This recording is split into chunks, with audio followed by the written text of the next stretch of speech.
your agenda. Normally we would start with number 2, not number 1, because number 1's a written briefing. But we would do the voting for the council chair and vice chair for calendar year 2016. But since Councilmember Johnston isn't here yet, we're going to jump to number 3, if that's okay, with our national legislative briefing with Lynn Simon. So we invite Lynn up to the table and to give us our forecast and maybe a look back at what happened in 2015.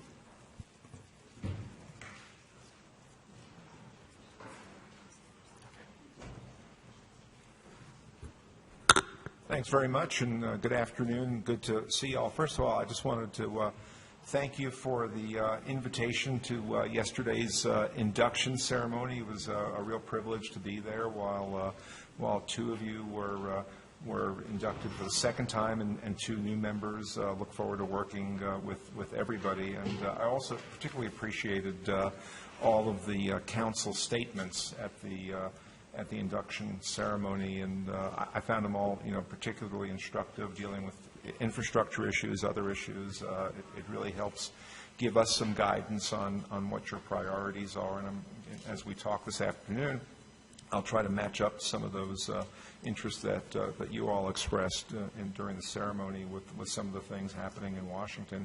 I want to thank Cindy and her team for making this afternoon possible and for working with us all throughout the year. It's just a real pleasure and honor to do that. Just a couple of words for the benefit of the new members, just on what we do. Basically, we're your Washington, D.C. office. We're your staff in D.C. working under Cindy's direction as well as the mayor's office.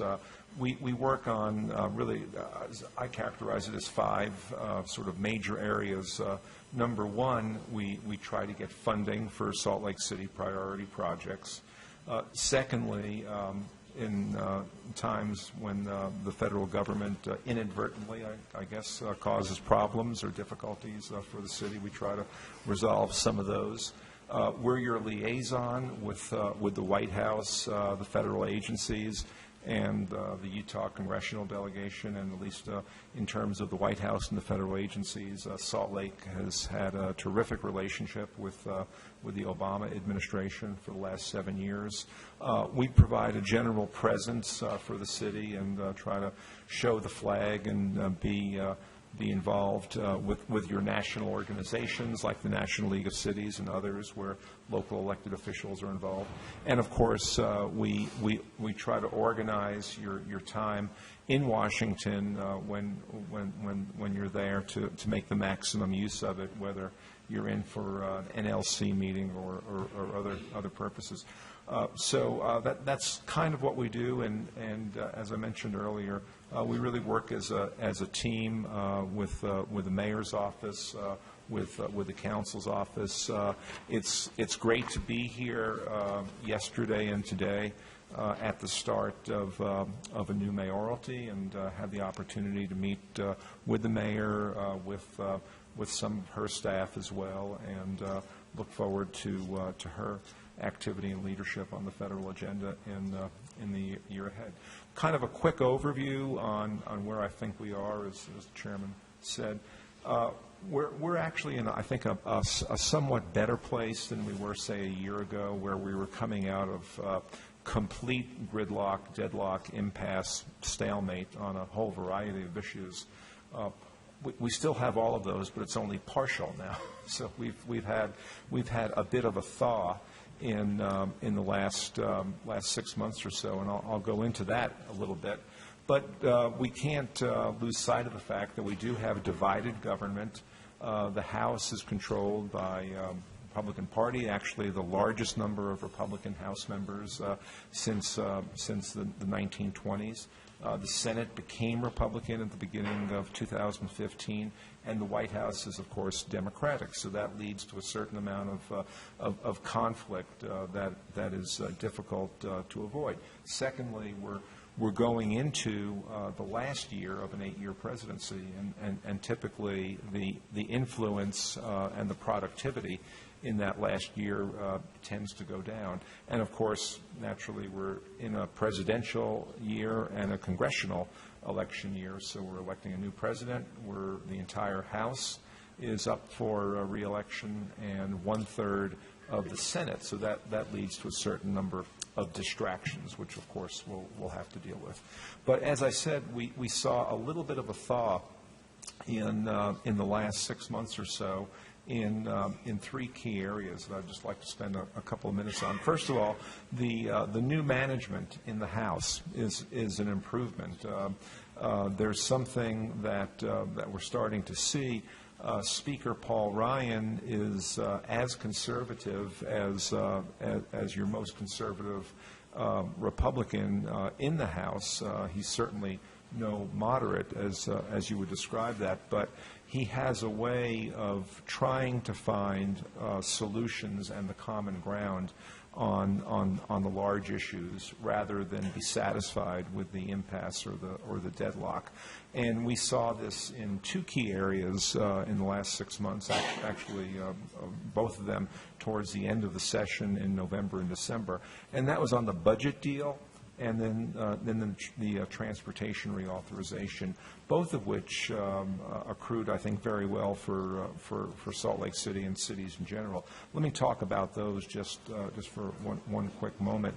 On the budget deal, as those of you that have looked at this over time, you know that since 2011, for the last 4 years, now 5, we've been operating under this sequester level, which means that Congress and the administration agreed on an arbitrary ceiling on spending, and if it looked like that spending ceiling was going to be exceeded, we had to have mandatory cuts across the board.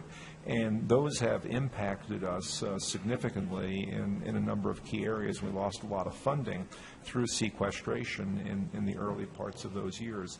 The President started the fiscal 16 budget year about a year ago by saying that unless Congress added money to avoid the sequester, to avoid the across-the-board cuts, he would not sign any appropriations bill. Naturally, that would lead to a shutdown in the government, and that was something that all parties were eager to avoid. So it took a lengthy time, but over a period of about 4 or 5 months, they negotiated on the funding levels and agreed in October to add $80 billion to the budget for fiscal 16 and fiscal 17. We're now in fiscal 16, and we're about to start deliberations on fiscal 17. That $80 billion is divided equally between defense and domestic, which is what the President wanted, and it's a little more weighted towards fiscal 16. So the fiscal 16 portion of the deal gave us $25 billion more for defense and $25 billion more for domestic, and the fiscal 17 budget dollars will be $15 billion for defense, $15 billion for domestic. So when you add all those up, that's your $80 billion. What does that practically mean? Well, absent this budget deal, I would have been here talking to you today about some fairly devastating cuts in CDBG, in home, in low-income heating assistance, in Section 8 housing, in all of our COPS funding. So the draft budget numbers that we were looking at, absent this funding, were really kind of scary. So the $80 billion, our share of it, $25 billion this year, $15 billion next year, goes a long way towards stabilizing some of our key programs and actually growing some programs in at least small ways. We can benefit from all of those. So the budget news is pretty good for fiscal 16. We'll see how things play out for fiscal 17. I'll talk a little bit about that as we go forward. The second major item that I think is positive and is a result of the more practical leadership now that we have in the House under Speaker Ryan is the transportation authorization. And as many of you know, it was 10 years before or since we've had a real transportation bill. The Safety Lou bill of 2005 was the last real bill that we had, and we define real bill as solid funding and multi-year in its duration. Subsequent to that, we've had probably about 33 or 34 extensions of existing legislation, but no solution on what really ails transportation funding overall, and that is, since the 50s, since President Eisenhower, we have been funding our federal transportation programs, which pay for most highway dollars, bridge dollars, and transit dollars, including a major portion of track spending. That's all been funded by the federal gasoline tax. We have not raised the federal gasoline tax since 1991. Haven't adjusted it for inflation, haven't given any real increase over the 19.1 cents that it currently is set at. And not only haven't we raised it to adjust for growing infrastructure needs and inflation, we are actually, we have all collectively, all of us here in this room have endangered the Highway Trust Fund by doing two things that were highly recommended. A, we're driving more efficient vehicles, which means we're buying less gasoline and less dollars go into the trust fund. And a lot of us are actually driving less. You know, we're walking, bicycling, carpooling, taking transit, you name it. So Congress has struggled for at least 10 years now, maybe longer, in trying to figure out how do you bolster the Highway Trust Fund or come up with a substitute for it. And frankly, we ended up with a pretty good transportation bill that's 5 years in duration. It takes us until 2020. It expands the funding of lots of programs, but it did not deal with the big issue, which is how are we going to, over the long term, over the next 20, 30, 40, 50 years, what are we going to do to make sure we have enough federal infrastructure spending? It didn't raise the gas tax. It didn't do things like vehicle miles traveled as a substitute for gas tax. They just more or less punted on that. Someone came up with the idea of saying, hey, we just noticed that the Federal Reserve Board generates lots of surpluses from the fees that individual banks pay for. Why don't we take that money and put it into the Highway Trust Fund? So thank you very much, Federal Reserve Board. So that's enough. That ended up being in the $350 million range, which supplements the dollars that come in from the Highway Trust Fund. So we've got, I think, decent funding for the next 5 years, which means that we should see good progress on our road, bridge, and transit projects, but that doesn't mean that we're out of the woods yet in terms of a longer-term solution. So good news on the budget, good news on the transportation deal. But still, as I think I mentioned earlier, there's going to be a lot of conflict and lots of fighting between Congress and the administration in the year ahead. Part of this, and this is the timing is amazing that we get to talk about this today, is that the administration largely on things where they know Congress has lots of problems with their priorities, they've given up on the typical normal legislative process and have moved as much as they can into using the president's executive authority, either with executive orders or more informal instructions to federal agencies that they refer to as executive actions. And they've done this in the environmental area, they've done it in the immigration area, and today they did it on gun regulation. And there's President, I guess about 2-3 hours ago, set forth a process by which the definition of a gun owner is going to be adjusted. We'll be doing an analysis of all this, and we'll be getting it to you by Friday. The main point on this is that the administration feels that there are a lot of gun sales that either happen at gun shows or between individuals on an informal basis that do not require a federal license.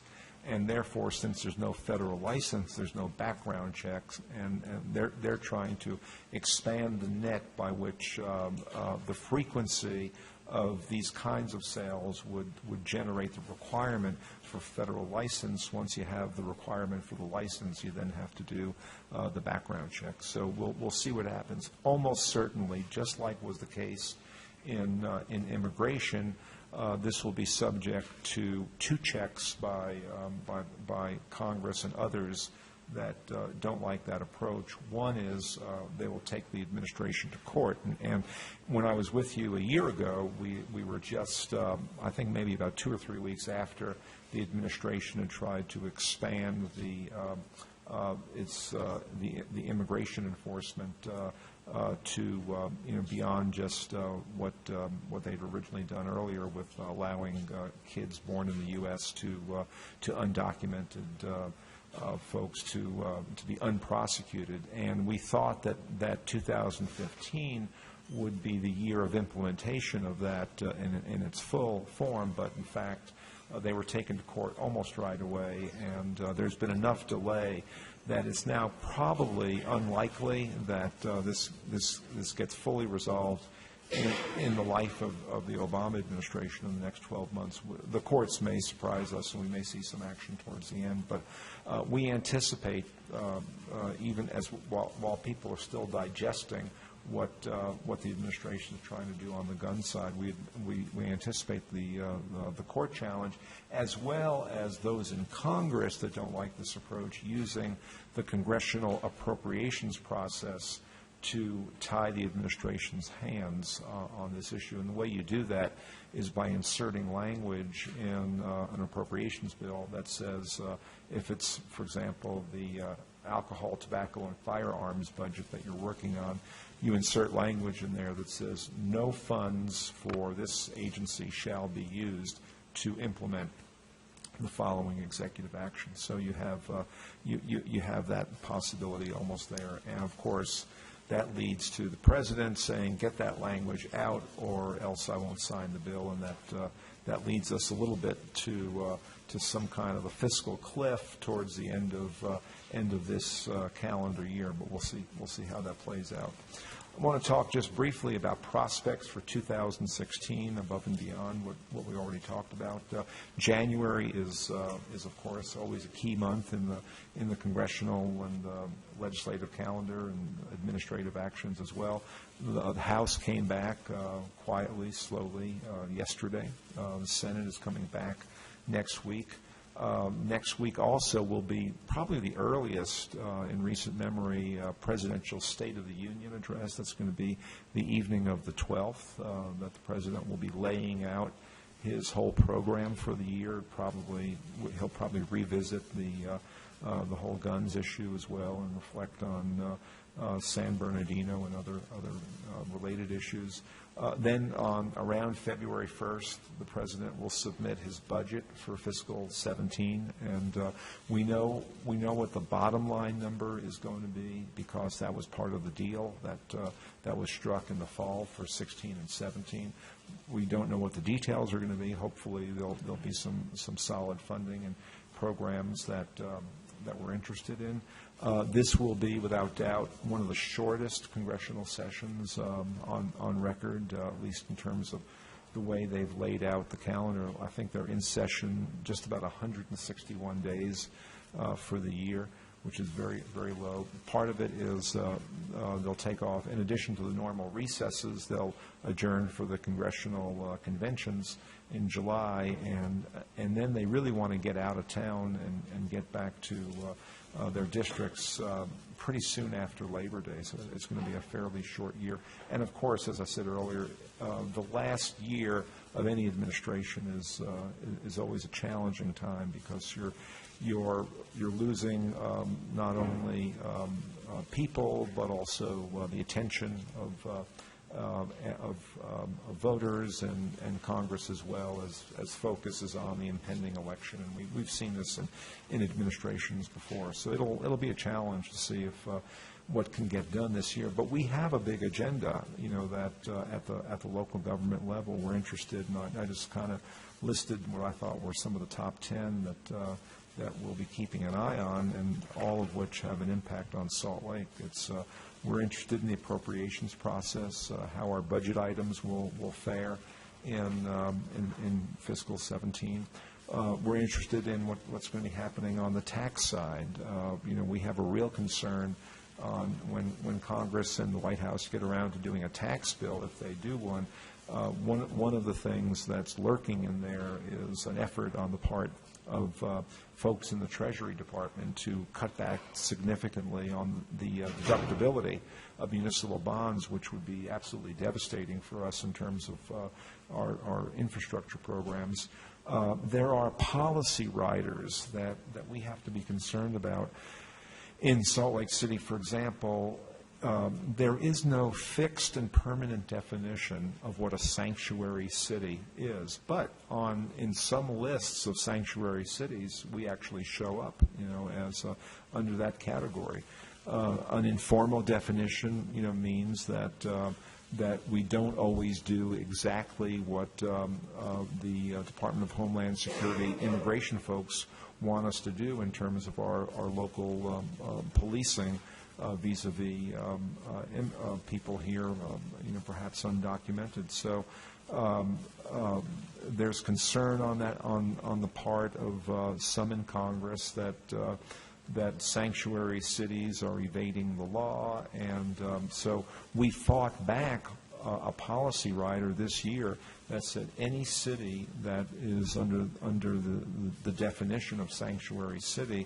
And as I say, the definitions are it's kind of a moving target, would have to forfeit all of its community development block grant, all of its COPS funding, and there's probably a whole bunch of other categories of funding that are at risk there, including anything that we would be getting from the Department of Homeland Security. So we think sanctuary cities, as legislation, will, as a policy rider, will probably come back this year. So we may have that. Lynn, can you tell us who's working on that? Well, it's the ranking members of the Homeland Security Appropriations Committee on both the House and the Senate side. So, and they're actively creating a definition. Yeah, and it ended up being fairly partisan, as these things sometimes do. So it was generated on the Republican side. The administration came in, not at the beginning, but towards the middle, and said this is not, they have their own concerns about sanctuary cities, and they have their own program called the PEP program that they want cities to sign up for, that priority enforcement program that's a partnership between DHS, Homeland Security, and cities, so that cities can avoid going into what they call the sanctuary cities profile. So we expect it to come back again. Does that mean that as a city we're currently aware of what kind of what kind of parameters we may be in violation of if the definition? Well, as I say, it depends on everyone that has proposed this legislation has had a different definition. It just depends on which one you're looking at. But you could look at some definitions, and we're there. There's one standard one that shows up. Yet when they do the map of sanctuary cities, we're not there. So it's the parameters are as few as about 60 nationally, and as high as 320. So we're in a gray area. We're in a very gray area, and the Department of Homeland Security, as an example, has no formal definition. When do you expect it? Well, I think that we've sat in a couple of meetings with DHS, and I think they're prepared to continue to fight any forfeit of federal funds, based on sanctuary city status. But on the other hand, they're actively engaging cities to sign up for the PEP program, which is something that you would sit down with police leadership and the council and mayor's office and kind of look at that and say, is that something that we're comfortable with? And basically, a lot of this is generated by the situation that we had last spring in San Francisco, where there actually was some confusion about the legal status of someone that was being let out of the prison system, and that ended up in a terrible tragedy. So is that a conversation we should expect to have this year with our own police department? I think it's going to be a high priority. It's generated by Homeland Security, and I think that we could end up with a situation ultimately where cities that have an agreement on cooperation with Homeland Security would be exempt from any sanctions. On the other hand, right now we're relying on the fact that the administration will continue to oppose these. So, they will very likely move forward. And right now I wouldn't predict that they would be successful, but just the fact that we have to deal with it, you never know. And especially, as you know, in the legislative process, late in the session, a lot of deals are made, and you could always find out that someone has allowed sanctuary cities in there because it was used as a bargaining chip for three other things that they really wanted. So as long as it's been identified and comes up again and again, I think we still have to deal with it. Just a note for the legislative subcommittee, though we usually only deal with state legislation, let's make a note to track this piece throughout the year, and Len will appreciate your signal should we get to the point at which we need to begin to address this locally. But let's make sure that we keep tracking on that as a subcommittee. Well, yeah, and I think that's an excellent point. And I was going to suggest later, I'll just mention it now, that when council members are in D.C. in March, what I'd like to do is set up a briefing with Homeland Security so that they can talk a little bit about, their version of cooperation, which they call PEP. So excellent. Thanks, Len. Get a good sense. So, Len, would it be okay if we jumped into questions to see if council members have questions? And I think most of the other things that I'm mentioning as for items on 2016, I've already mentioned previously, so I was kind of summarizing on that. And I would just conclude by saying that, and I was just talking into it, that I think the March meetings are important. And, keep in mind that in our relatively small Utah congressional delegation, we have 3 full committee chairs. We have the chairman of the most important congressional committee of all, the Senate Finance Committee, the chair of the Natural Resources Committee, and the chair of the Government Oversight Committee. So we need to, I think, meet with some of the executive agencies on the federal department side, but also with the delegation in March. So thank you very much. I'd be happy to take any more questions. Lisa? Is anything happening with marketplace fairness? That I was just going to mention that. Okay. And that goes back. Even though with Congressman Chaffetz, even though he's a committee chairman for government oversight, even though marketplace fairness doesn't fall under the jurisdiction of the committee that he chairs, he's been a fantastic leader on this and has really driven the debate. Right now, it is still a high priority for Senator Durbin, who's the minority whip in the Senate. He's got 2 committee chairs on the Republican side in the Senate, and what they are looking for is a place to put this in, and essentially, Congressman Chaffetz rewrote the bill. It's largely acceptable with some changes to his counterparts in the Senate, and it is unlikely that we would ever see marketplace fairness as a standalone bill, but there are a couple of live options out there. For example, the Customs Division of Homeland Security has to be reauthorized. They might package it in there as a possibility.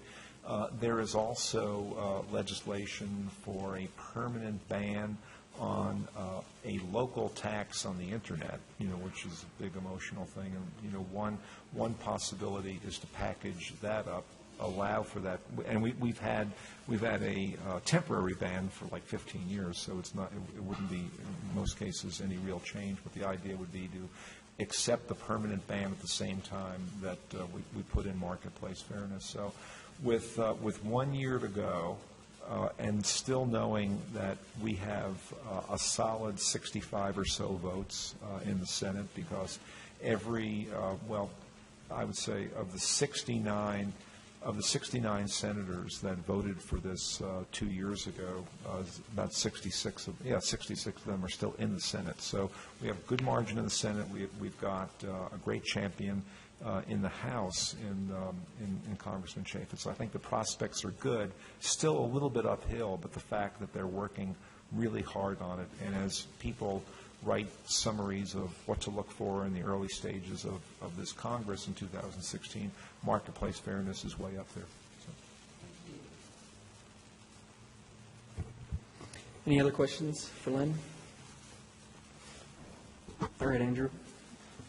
Do you know where our current delegation stands as far as sanctuary cities in that discussion? They have voted in favor of that, although not on a standalone amendment, Yeah. but in the appropriations packages. They have voted. Yes. Welcome, by the way. Well, thank you very much, Len. We Well, appreciate you protecting our assets and our interests back east and keeping us up to date with what's going Thank on. you very much. With your permission, I'll audit your proceedings for a little bit. Please do. Okay, thank you very much. All right. So we're going to actually jump to item number 1. It was a written briefing that we received in our packet, an update on the 21st and 21st Small Area Master Plan, and Councilmember Luke has asked for a minute on the floor to talk. Mr. Acting Chair, one of the things that I'd like to do, after looking over the written briefing, I think that planning is on the right track. I think the the community meetings that we've had have been successful and effective, but I do think we need to have as much opportunity for community input as possible. So what I'd like to request is that at the beginning of this next phase, that planning formally present to the Sugar House Community Council as where the small area plan, is within those boundaries. But because of the arterial street that is 21st South, because of some of the other community impact, I would also request that they meet with the Bonneville Hills Community Council and the East Bench Community Council, because even though the boundaries fall within Sugar House, there's much broader impact, I think, in that area. So, I think at the beginning of this second phase, if we can do that in a more formal capacity, then I think that'll help alleviate any future concerns that would likely crop up that we've seen in other issues. Nora Shepherd, our Planning Director. Thank you. So it was Bonneville Hills, and what was the other one? Bonneville Hills and East Bench. East Bench. Yeah. Okay. Just to let you know, we are tentatively trying to put together a bigger public workshop, much like the one we had the first time around, only a little bit more detailed, for January 28th. So we Okay. will try to, I think that we're already, we may already be on the Sugar House Community Council agenda. Are you on for tomorrow? I think so. Okay. I'll double check with John Okay. and find out. And then we'll see if we can't get on these other agendas. Because I think East Bench will meet on the 20th. I believe it's the 20th. I don't have my calendar in front of me, but it's the third Thursday, or third Wednesday. And then Bonneville Hills, I think if you talk to the chair of the Bonneville Hills Community Council, they could work Excellent. something out. So. Okay, thank Okay, you. Will thank you. do. You're good with that, Charlie? Okay. I appreciate your willingness to do that, Nora. So back to our original item, the nomination of council chair and vice chair for calendar year 2016. As is customary, the first meeting of the month we do this, and we will begin, starting out with the chair, vote for the chair, the council chair. We have some pamphlets, not pamphlets, but some voting cards that we'll hand out. And if anyone would like to nominate or nominate themselves for council chair, we can move forward with that. I've been watching my mail to see like some pieces Some come, literature? and I have not seen Yeah. anything, so, you know. Mr. Vice Chair, Yes. I would like to nominate James Rogers as Chair of the Council. Thank you, Charlie. I would second that. Any other individuals interested in chair this year? Are you kidding? Okay. I'd like to nominate, So, I'd like to nominate Stan Penfold for chair. He can't decline it, can he? so thanks, Stan. I appreciate that. I'll just give a quick, 30-second speech. It's there we go. It's over. For me, this year is basically about steadying the ship, and to me, it's never been about one person. It's been about the council as a whole, and that's the way I want to run with it. I want to drive this ship that we're all included, that we're all working together to make sure that the council is running right, that the policies that we're putting together is everybody that is interested in putting forth a policy in their statement, that everybody has their signature on everything that goes through the council. So that's why I appreciate Charlie and Lisa nominating me. That's why I would love to be the chair for this coming year. So we'll hand out the ballots. It's going to be So Cindy, close. do we need to write our name on it? So if you would write your name up at the top and then vote for the chair.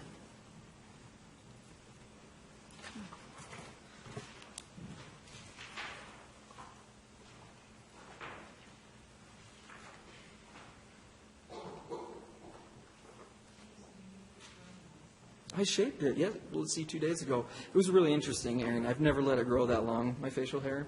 And I was swimming in the pool, and there was bubbles coming off of my face. It was something I've never experienced before, so.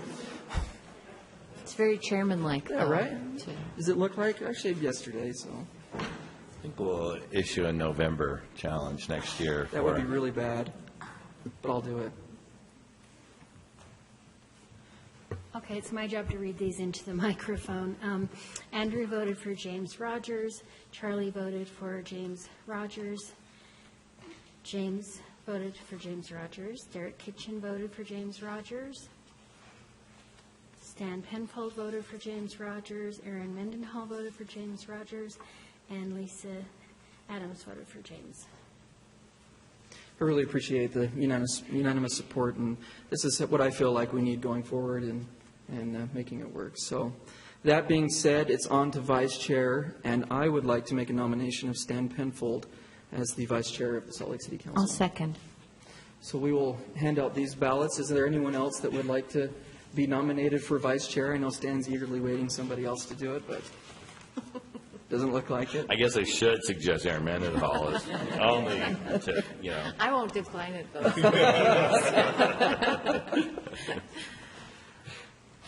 I appreciate that nomination. I actually, I am very excited about our council this year. I'm excited about our new membership, and I am actually really excited about supporting James and his intended direction for getting us focused and on track and getting some really amazing things accomplished this year. So I'm pretty excited about it. And then again, write your name at the top.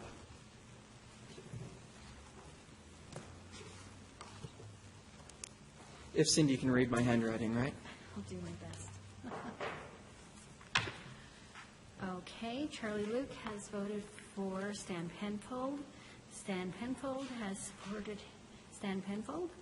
Lisa Adams, Stan Penfold. Aaron Mendenhall voted for Stan Penfold. Derek Kitchen voted for Stan Penfold. And Andrew Johnston voted for Stan Penfold. James Rogers voted for Stan Penfold. Thank you. Thank you.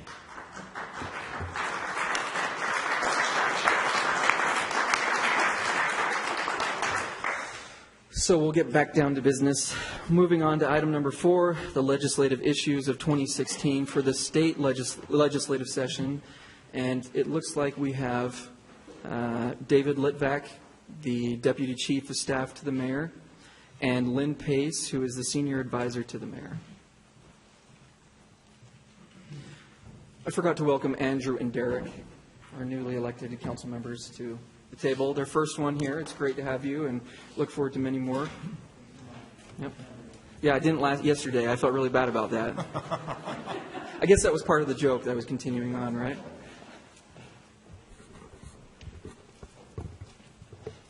Thank you. Good to be with you.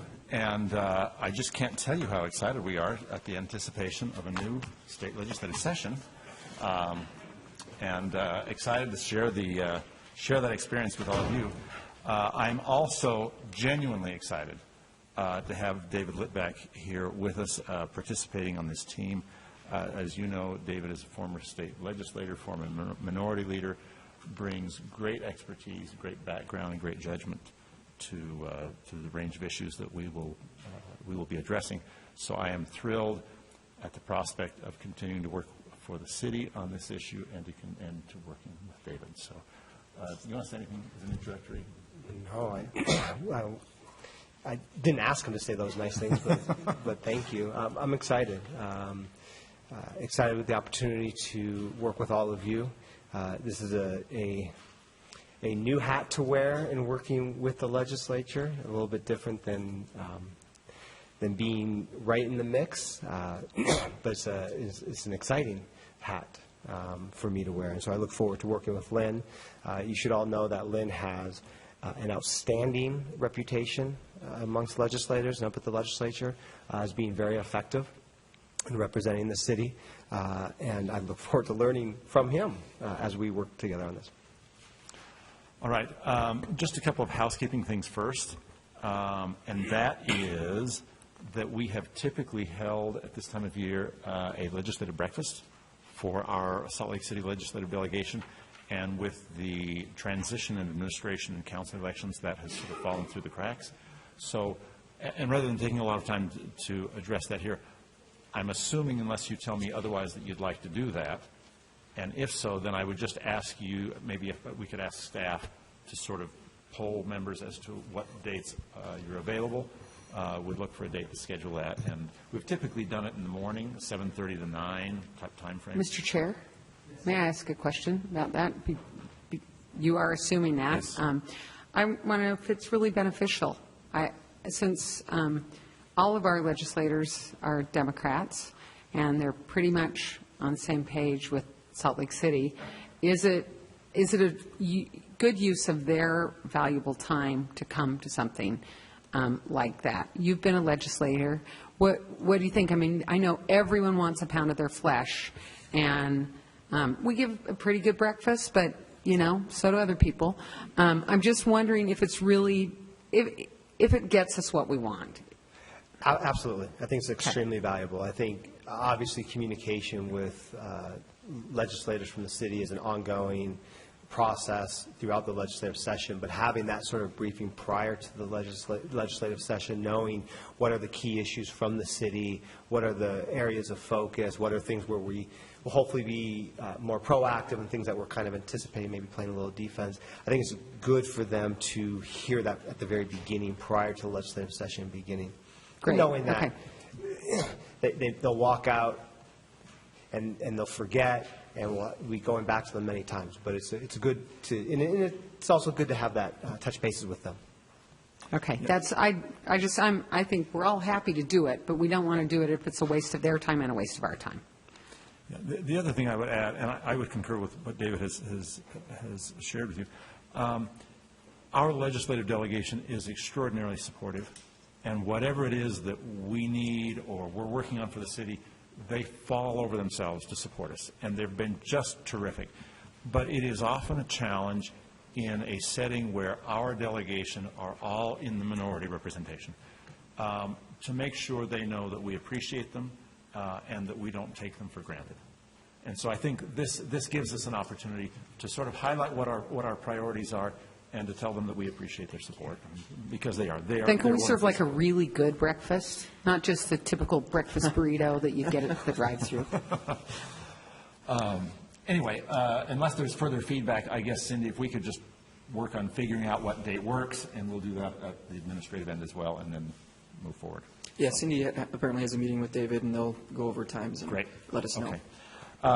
Just a couple of other dates to put on your calendar. The session begins on January 25th, runs through, I believe it's March 10th, and then another date you ought to have on your calendar is Wednesday, January 27th, is the League's local officials day. And anyway, they often have a luncheon there with legislators, so if you'd like to attend that, please make sure that you let them know. That's sort of the housekeeping. I guess what I would like to do next is to make sure that we take time for whatever initial questions or concerns you may have. I mean, I have a list of things we can go through, but I want to make sure we get to your issues and concerns first if you have issues you want to address with us. If not, then I'll launch into my list, and that will probably provoke some questions and dialogue. Let's do that. Why don't you dive into your list and then Okay. ask questions? What I have here is really two issues, or two sort of range of issues. One is just a quick list of what I see as being sort of the major priority items for Salt Lake City this upcoming session. And any one of these would merit a great deal of further discussion and exploration as to the issues and the risks and the pros and cons, much of which we do with your legislative subcommittee. And I just have to tell you how much I appreciate the time and efforts of those involved, Aaron and Stan and now James. That has been a very productive setting in which to discuss the specifics of the issues, the politics, the strategy, in a way that, of course, we wouldn't have time to do with a full council. So I really appreciate the time that those three of you are willing to spend doing that. But anyway, with that in mind, I think sort of the big ticket item this year continues to be and this is sort of a blend of issues, the state prison relocation, the potential for economic development in the Northwest Quadrant, and the legal issues that may arise out of those first two relative to the North Temple landfill. We keep hoping that we will get to a decision point that will sort of make those issues peak and then subside. We're not there yet. The good news is that I think the state is nearing a resolution of more and more of the decisions on the prison. But as we do that, that opens up more and more possibilities in the Northwest Quadrant. And I think those are exciting opportunities for Salt Lake City. It is truly extraordinary to think about the potential of literally about 3,000 undeveloped acres within 10 minutes of an international airport, with access to to heavy rail and to an interstate freeway. And so we have been highlighting the economic development opportunity for the city and the region and the state, and we continue to work with legislators to try to find ways to use the development of the prison as a catalyst for those greater opportunities. And I will tell you that the dialogue that we have had has been very positive from legislators. It still could go a number of different directions, but that, I think, is clearly the most significant item that I see on the horizon for Salt Lake City this year. Stan. I was hoping we could quickly move on without any questions. Yeah, no. Lynn, it's not a complicated question, I don't think. There's a role that the legislature plays in the site selection, but there's also additional conversation that's at a state level, but not necessarily requiring legislative action. Have you been able to make those distinctions yet? Yes, and that is an issue that they are trying to manage at the state as well, because there's sort of the policy-making end about the decision to move the prison, to fund the move, to select the site, and then there's the task of giving it to the administrators to go build it. Figure it out, do the engineering, go build. And so there's been some interesting, it's been interesting to watch from a distance to see them sort of try to figure out at what portion of this is legislative and what portion is administrative.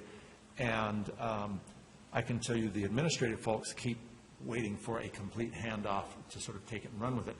And the legislature At first, it was just policy issues related to the prison, but now dealing with the broader economic opportunity, there are, as you might suspect, legislators who have ideas about how we should pursue that or how we might or how we should pursue it, and so they continue to be involved.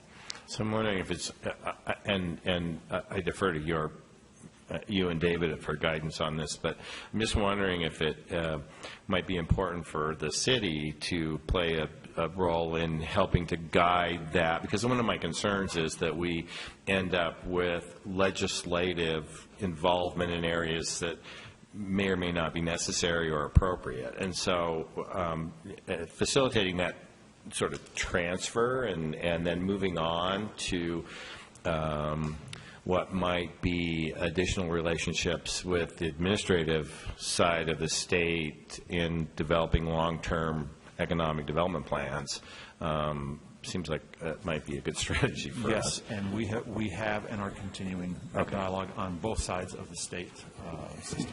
And without articulating what those relationships maybe are, you're saying that we have a seat at the table in that conversation currently? Yes, to help do the sorting? Correct. And again, it's a bit of a moving target because it continues to evolve. When the Prison Relocation Commission finished their work, they created, it was really the same people, but they created then a Prison Development Commission, and they appointed a citizen member from Salt Lake City, and that citizen member is Carlton Christensen. And so Carlton, even though he's not a Salt Lake City employee, as a resident and long-term advocate and member of the community, is the citizen member of that legislative subcommittee. Now, we've also been meeting with the folks at the Division of Facilities and Construction Management, DFCM, and those are the guys that are tasked with building the project. And as to the prison itself, I have met many times with the DFCM folks about utilities and roadways and infrastructure and other elements of how to. It's the broader opportunity and how you structure that opportunity, how you allocate costs, how you pay for upfront costs versus costs over time. And that's where the role isn't quite so clear between the legislative role and the administrative role. And so we have continued to maintain a dialogue with everyone involved. I suspect that there will be a further sort of follow-up bill this year to deal with the prison and additional opportunities, and we'll want to make sure that bill is crafted in a way that reflects our interests. I would also hope that whether we're working with GOED or EDCU or whoever it is who takes the lead in the economic development opportunity, that Salt Lake City would have a seat at the table and would be actively involved in that dialogue to steer that process. As you know, we're already going through the planning process, the master planning process for the area, but there will obviously, that's at a very high level. There'll obviously be much more detail in terms of the specific. Well, and you know, and that's part of my concern, because what's economically, what's a priority economically for the state isn't necessarily benefit the city. And so having a conversation there that looks at shared benefit, I think, is really critical. And that's my concern, is that we don't want to find ourselves in a situation where the entire system for economic development that's developed in that quadrant benefits the state and nothing else. And because we're providing those services long term, and so that's an ongoing concern. I understand, and I share your concern. Thanks. So, Lynn, in addition to that, have we shared any information with the state or those who are on the legislative subcommittee on understanding what we're looking at with the Northwest Quadrant, what type of development we'd like to see out there? They have asked repeatedly where we are in our master planning process, and we have shared that information with them and reminded them that we're still in process and that this council will need to go through the public process of adopting that. But at a general, my general description to them has been something that they have been enthusiastic about, and while I know that there may be some modifications that at the council level, they are certainly enthusiastic and supportive of the direction that they see the city is going in the proposed master plan. Okay. Mr. Chair? Yeah. Has there been any discussion about the state funding a new sewage treatment plant, should we need that because of they're taking up our headroom? Yes. And are There they has- willing to go the distance on it? There has or- been quite a bit of discussion, in fact, some additional discussion just recently that I've not even had a chance to share with the subcommittee yet, about utilities. I have received the repeated assurance from legislators, members of the Prison Development Commission, and the legislature as a whole, when they did their special session and picked a location, that the state would pay all of the costs associated with the prison, and that the city would not be left holding the bag or holding the bill for any of those costs. Correct. Now, having said all that, we also recognize that there are some system improvements that will need to be made up front with capacity that is beyond what the prison needs. A simple example would be the prison needs a 24-inch pipe, but because of the nature of what we expect to be future development, we want a 48-inch pipe. There's systems in place by which those upfront costs get paid and then allocated. But the assurance that we have received is that the city will not be asked to come out of pocket for those costs. What the state may do is to ask for our assistance in either drafting a pioneering agreement with them so they can get reimbursed, or reimbursing them with impact fees, or creating a special assessment area where someone pays the upfront costs, and then by assessing the benefited property owners, contributions are made back to those who paid up the upfront costs. But the bottom line is, I have been assured repeatedly, and I expect to remind them, that the state will pay all of the costs required to build the prison. If they expect and are entitled to reimbursement, we will work with them to create that reimbursement mechanism, but that will not be an out-of-pocket payment from the city. So they do consider the potential of a new sewage treatment plant as part of the expense of the prison? There have even though been multiple discussions about what will be required to handle this, the wastewater and sewage treatment. There are pipeline capacity problems, there's sewage treatment, and there's an ongoing debate about what the actual volume will be at the prison. And once we have actuals, that will give us more information. But that dialogue there's been an active dialogue, and that's ongoing. Lynn, I know it's a ever-rolling snowball of progress. Yes. Can you give us an update on the possibility, or rather the impact to Salt Lake City on the potential for groundbreaking sooner than later, and that happening within the impact fee moratorium window? My understanding, the most recent information I have received is that the state intends to begin construction activity in the area, which really means just pushing around dirt, as early as this spring or midsummer. And because of the nature of the ground out there, their construction plan really involves bringing in a lot of material to compress the ground, to squeeze the sponge, as it were, so they can build on it. That process will start long before they actually do any construction. Because it is a state facility, ordinarily we charge impact fees when we issue a permit. Because it's a state facility, we wouldn't issue a permit. So impact fees would be charged when we approve their plans for utilities. It would be water and sewer, which are the city facilities. It's not yet clear when that timetable will come in their construction timetable. But I think the council's one-year moratorium was last fall sometime, right? Yes. So I can inquire further, but I think it is unlikely that they will have enough detail to begin construction within that one-year window. But that's another piece that is on our radar screen to watch. Okay. And I guess the other piece of that of information is that we'll have a more, we will absolutely know where the final location is going to be. Correct. By springtime. There is a Prison Development Commission meeting tomorrow afternoon, and my guess is that in very short order, you'll have a specific location and a specific road plan and a specific utilities plan. Great. So, and I think that's all headed in a positive direction, as we discussed in our meetings. And we have a meeting as a subcommittee on Tuesday. Correct. Thank you. Okay, all right. Just, again, these are sort of big-ticket, high-priority items that we see coming. We have been working with Salt Lake County to make a joint request for state funding and assistance for homeless shelter improvements and facilities. The specific nature of that, I think, is still in flux to some degree, but the good news is that legislative leadership, and I think even the governor, has recognized that the challenge of addressing the needs of the homeless is not just a Salt Lake City issue. It is not just a local issue. It is a state issue. And they're prepared to offer assistance. The governor put $6 million, a proposal for $6 million of funding in his budget. That's not as much as we'd like.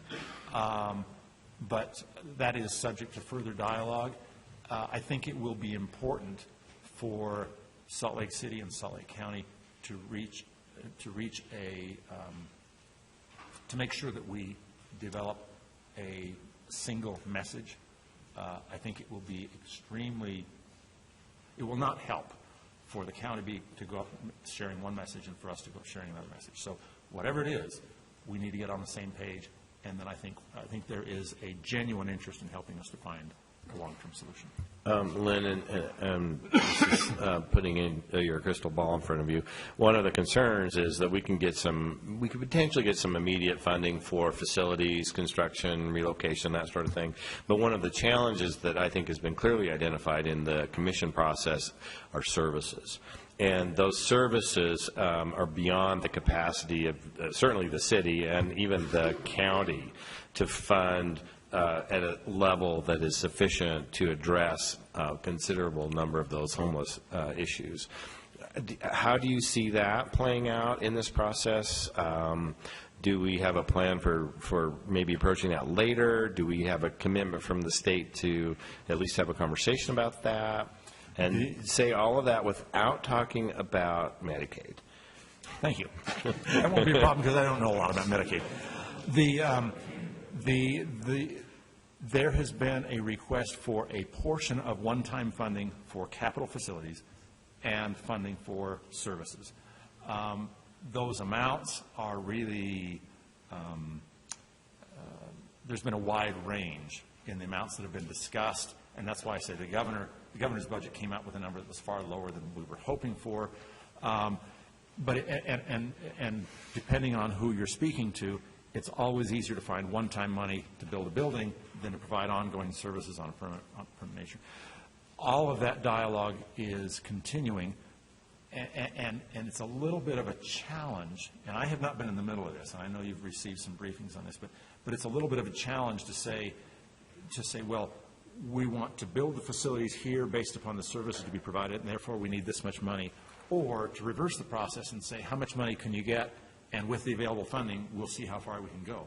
So there's a challenge in structuring the message and whether you start with, I know there are people out there who are concerned primarily about the location, and other people who are concerned about making sure that we have service delivery and that we find a model of service delivery or servicing the discrete population groups in a way that best meets their needs. But it's a little bit premature to know exactly how that dialogue will unfold. So, Lynn, and from my perspective, I think it's just important that we don't separate those two in the conversation, because facilities is the relatively easy funding component of this, but if we don't plan for ongoing services, we will not solve our problems. We'll just move it around. So that's why it's critical, in my mind, that we initiate this conversation with ongoing services component, because that's, to be successful in a 10 or 20-year time frame, it's critical. Stan, Councilman Penfold, the one thing I would add to what Lynn said is it's critical as a part of this message that we're talking about a long-term sustainable plan to address homelessness, and that can't just be a facility conversation. It has to be comprehensive. And I know that the legislative ask includes both the facility and that broader vision of services, case management, things like that. Housing is a critical component, but you're absolutely right. We can't separate them. We can't look at it as piecemeal. That has to be a comprehensive package if we're really going to have the intended effect. And I really believe that there's consensus on that piece. Consensus from the providers or consensus at a state level? I would say consensus from the providers and even at the state level. Okay. Now, he gets the crystal ball. I haven't been given that yet. How that's translated and how that's put together is the trick that you're bringing up. But I think we constantly have to identify this as a comprehensive approach. Okay, thanks. So Aaron and then Andrew. We've had a great opportunity as members of the council to travel and look at services and housing facilities in other cities. And so I know that what I'm about to say is not new to anybody sitting right here with me as my peers, but I wonder at the state level, we really are talking about a different model for homeless services. And what seems like a no-brainer to us, I'm not sure, and I'm wondering if you can speak to the state's understanding of that integration, really. And, of course, there are services and there's housing, but I think what we're all aiming for is that, as Stan and I have repeated several times, that romancing of people into services by wrapping them in that the housing facility is also built to house services of an array of sorts. And so I'm wondering if that conversation, if that knowledge base, if that's part of their repertoire on the Hill. And then I have a follow-up question. I will just tell you, and I don't know if David has more to add, because this dialogue has been going on for a year plus, and I only got brought in at the tail end when it started to become a legislative issue, right? So I don't have all of the background that I wish I had or that I will need. I suspect that legislators have not gotten into that level of detail yet. And when I say that, when the dialogue thus far has been to say, we need your help to solve this problem. And as we have addressed that we have identified the problems with the current location, facility configuration, service delivery, the mixing of populations in a way that isn't safe, the criminal element, and they start to nod and they say, okay, you're right, we'll help. And that's about as far as the dialogue has gone, except with key members of the legislature who have had more in-depth involvement. And again, this is what I was trying to say in response to Stan's question. If you start with service delivery, that leads you to certain outcomes on location and housing and costs. If you start on the other side and say, well, we want to talk about the populations and the services they need, so depending on where you start, it leads you to different outcomes. And the challenge I think that we will have with the legislature is getting, and that's why it's critical for us to go with one message to begin with between the city and the county, but it will be important to help them to understand that this is a global proposal, not just to address any one of those issues. Because there are people out there who only care about the location, or who only care about service delivery, or who only care about housing. And we need to bring all of those interest groups together in a consolidated proposal. I don't know if that answers your question. Yeah, I guess Representative Sandra Hollings was on the last trip that we were on, and I so appreciate that she attended that, and I'm not sure which hat she was wearing in doing so, but I wish that we had more opportunity to take along some of those key legislators on and I'm not sure if there's any upcoming opportunities in our calendar to do so, but boy, would that be great. In recognition of that juggling of the priorities with different stakeholders in the conversation, and the need to have a unified voice with the county, I'm wondering how fixed we are right now on the conversation with the 9 identified subgroups of homeless populations that we are seeking housing for. And if that is really a fixed number, because I'm looking for a 10th, and that would be to house and provide the kind of services needed for prostitutes.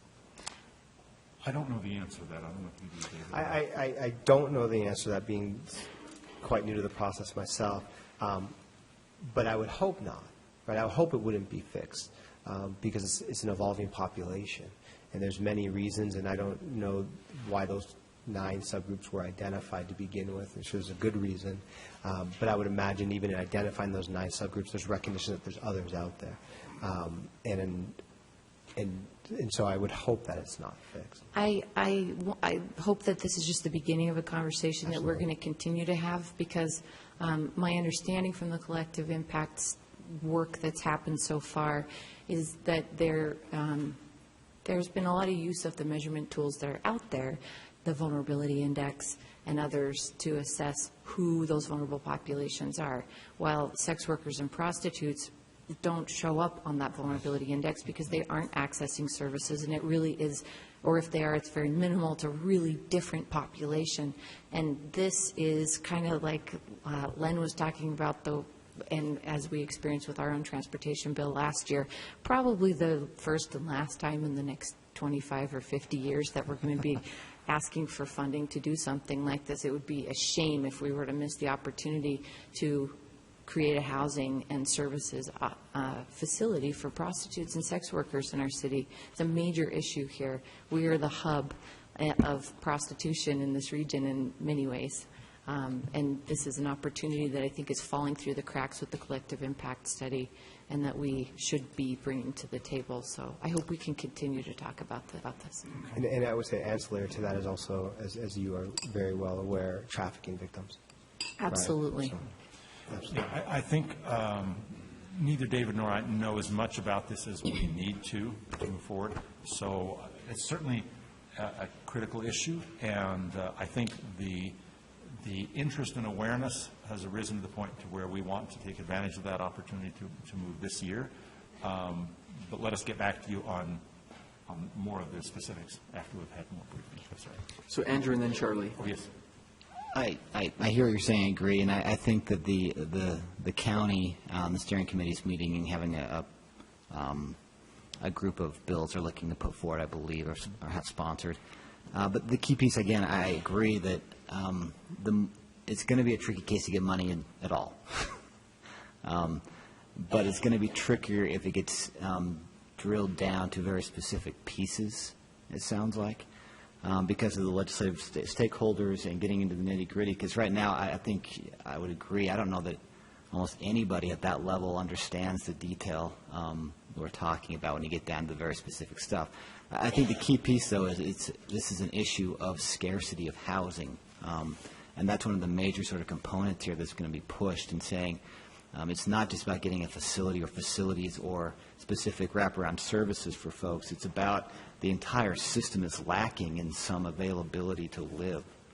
And it doesn't matter how many caseworkers we've got if we can't get more housing that's affordable out there. And so my guess, and it's up to you all, but the unified message is going to be so huge about it's not about the facilities. It's not about the case management. It's not about the 9 points or the 10 points. It's about we need the entire system of housing and availability to be there. And so I think that's a key piece about us being on the same page, too, when we talk about housing and then services and everything else, because it's going to be a variety of services, obviously. If I could comment on that. To Councilwoman Mendenhall's question about where the state's at, I think Lynn is answered wisely in terms of the legislators. Speaking from personal experience, rightfully so, we're often the legislators are often the last individuals to be brought along, and because that's kind of get the stuff together and then. But the state has been a key partner in the collective impact, and so when you look at some of the key entities, Department of Workforce Services, and the ability to take what model is being created statewide is going to be critical in working with legislators. As we've already said, this is not a Salt Lake City specific issue. And all across the state needs to be looking at this housing issue, need to be looking at the resource center issue across the state. Where I think you as council members can also be very beneficial is, and I think this has some direct ties to how legislators will respond to this year's ask and just the notion of what we're trying to do here and creating a comprehensive long-term solution, is other city officials. So legislators are going to be hearing from their local elected officials, and we have an opportunity, a great opportunity, to create a model that can and should be replicated across the state. so that Utah County, Washington County, Weber County can serve their constituents better, their citizens, their residents, right? That people don't have to, out of compassion, don't have to leave their neighborhoods to come to Salt Lake City for services. But that's the system in many ways we've created. If legislators are only hearing from elected officials who say, we're not on board with that, we don't want that in our community, then that's going to have an impact on how this first year's ask is going to be received and looked at. And so as you interact with your colleagues in cities across the state, you can play a very big role in furthering the conversation with them as well, which will have a big impact on the legislature as well. Charlie?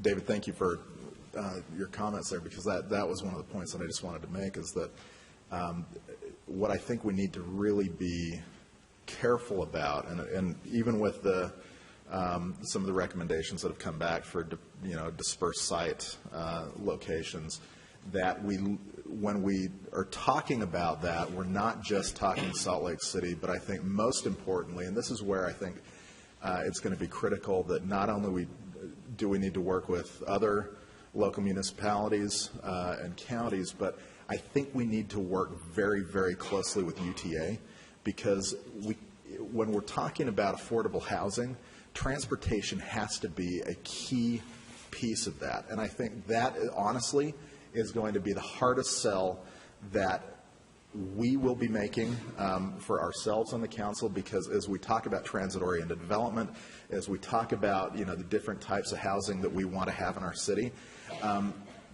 the TODs along fixed rail, either light rail, streetcar, commuter rail, are going to be the most, that's where, I think we're going to have a lot of push to, work very, different incomes. And while that's important, low-income opportunities have to have ready access to transit.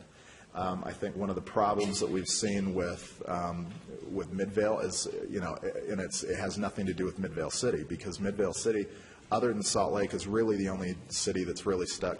Mayor Seguini has stuck her neck out and taken on, the role in helping out with this.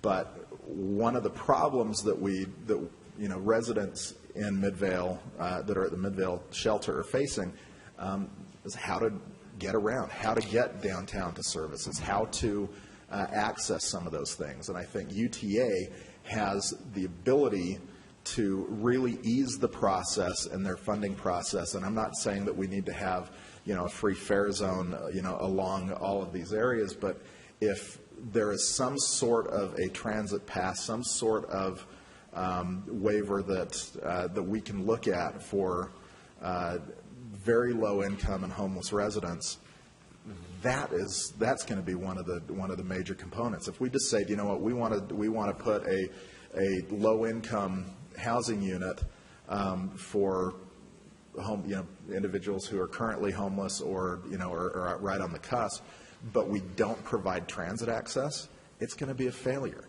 And we're going to continue to see people living on the street simply because they don't have any other option. So bringing UTA on board is going to be critical. And I don't know, I know that we've had some of those conversations, but UTA is always going to be a challenge on different things. But I think if we can bring them on board as we're talking about housing, and as we talk to our colleagues, around the county especially, where we do have a lot of rail. I mean, there's a lot of rail options, but those TODs that, either UTA has talked about developing or that municipalities are talking about developing, we're not talking, what I'm seeing is not what we really need to have, which is, a location for low-income folks to have access to transit for their jobs and services and everything else.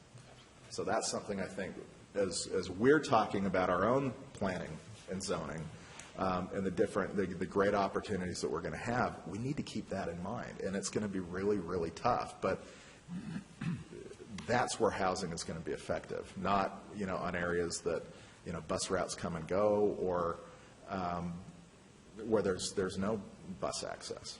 So.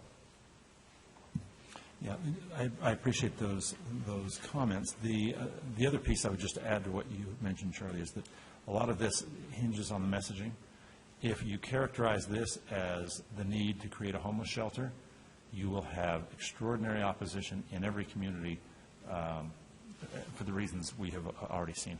In contrast, if we talk about creating opportunities for low to moderate income housing, or to provide mental health services, or criminal rehabilitation, if you characterize it differently and isolate the specific service or need in question, there's a much greater likelihood of getting local communities to embrace that, because the need exists, obviously, more than just in service. Yeah, I totally agree. And I think when we look at the infrastructure that we have, in terms of services, in terms of a lot of these other things, we have the infrastructure that other municipalities don't. And I think with the training that our police officers have, the training that our fire department has, with the medical needs and some of the funding that we put in place, I think, I'll speak for myself, having those services located in Salt Lake City makes sense because we have the experience to do it. So I think talking about putting different homeless shelters in other places, I totally agree. I think we need to get away from that. I think what our message needs to be is the way that other municipalities can help out is with housing and with things like that. We'll take on the difficult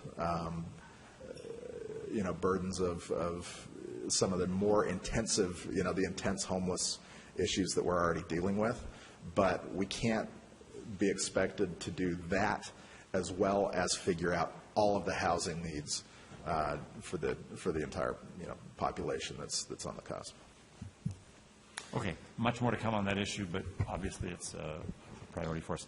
A couple of other things, and I'll try and go through these quickly unless... Thanks, Lynn. As I said, I know you... Let's speed it up. State Fair Park, good news is the subcommittee voted unanimously at the November meeting to keep the State Fair Park at State Fair at its historic location at the Utah State Fairgrounds. So that's a huge win for Salt Lake City, because that was one of our priorities. What will happen now is that I would expect there'll be a bill this session to deal with the renewal of the lease, to deal with providing some funding for capital facilities, specifically an outdoor arena for the Days of 47 rodeo and other similar events, and then probably some adjustments to the structure of the State Fair Park Board. But we obviously have a keen interest in maintaining that public event space and in enhancing what the State Fair Park can be for the west side of Salt Lake City and that community specifically. So we look forward to working on that. There are also two bills being drafted that would address the issue of how new growth is calculated for property tax purposes. One of those is in the context of an RDA, a rewrite of the RDA statute. The other one is just addressing new growth specifically as a property tax issue. That has been a multi-year priority and frustration for Salt Lake City, so we look forward, hopefully, to getting that issue resolved in a way that will help us from the property tax perspective. Just a couple of others really quickly. A lot of issues on law enforcement. Hey, Lynn, oh, yes. Derek has a question. Sorry. On the property tax and the RDA, can you tell me, is that also part of the discussion with the affordable housing component that the state statute says we have to put aside 20%? The bill that is dealing, there's a bill that is dealing with a total rewrite of the RDA statute. There's been a task force addressing that and putting together a global bill. It would deal with how you calculate tax rates when an RDA district sunsets, so that's the new growth issue. There's another provision within that bill that right now state law requires a 20% set aside of tax increment funding for housing, for lower moderate income housing. One of the provisions they're talking about is keeping that set aside, but allowing for flexibility in the use of those funds so that if community X doesn't have a great need or desire to use those funds, they can still meet their obligation by contributing those funds to another community who may have a greater need. Good news, bad news. Good news is that might help, for instance, provide funding for homeless facilities. or low-income facilities in key areas. Bad news is they tend to get concentrated in communities that are willing to house those, as opposed to having them dispersed valley-wide. So there's ongoing dialogue, but yes, that's a portion of this RDA bill that is under discussion.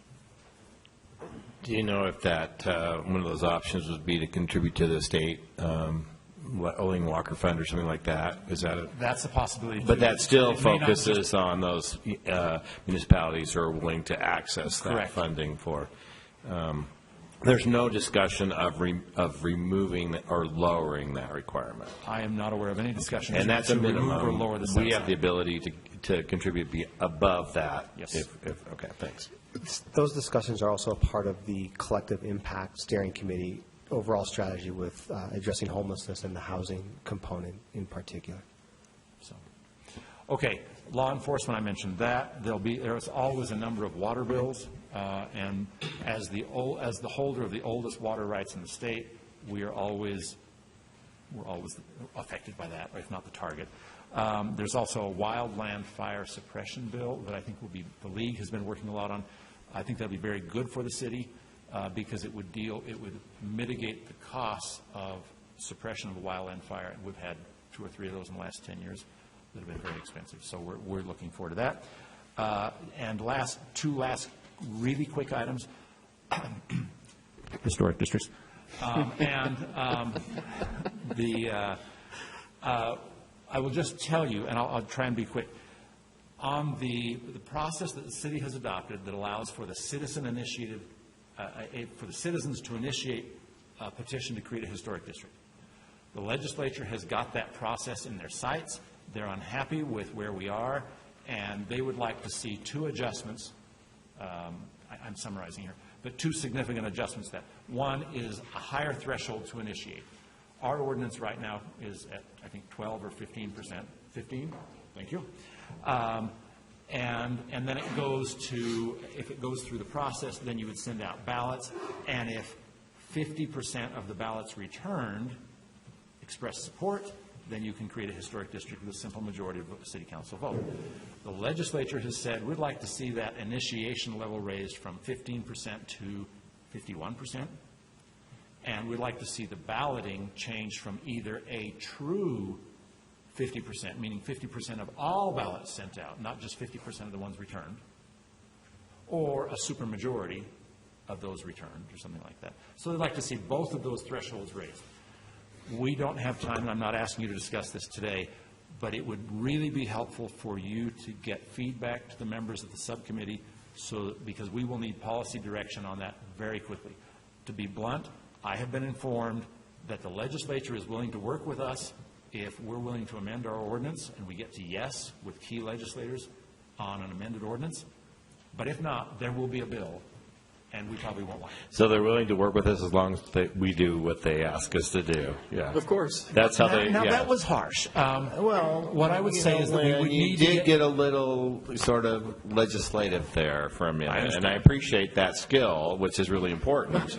I just wanted to clarify. No, you are correct, but remember, there's always room to dialogue to say, we can't get to yes on those terms. We could get to yes on modified terms.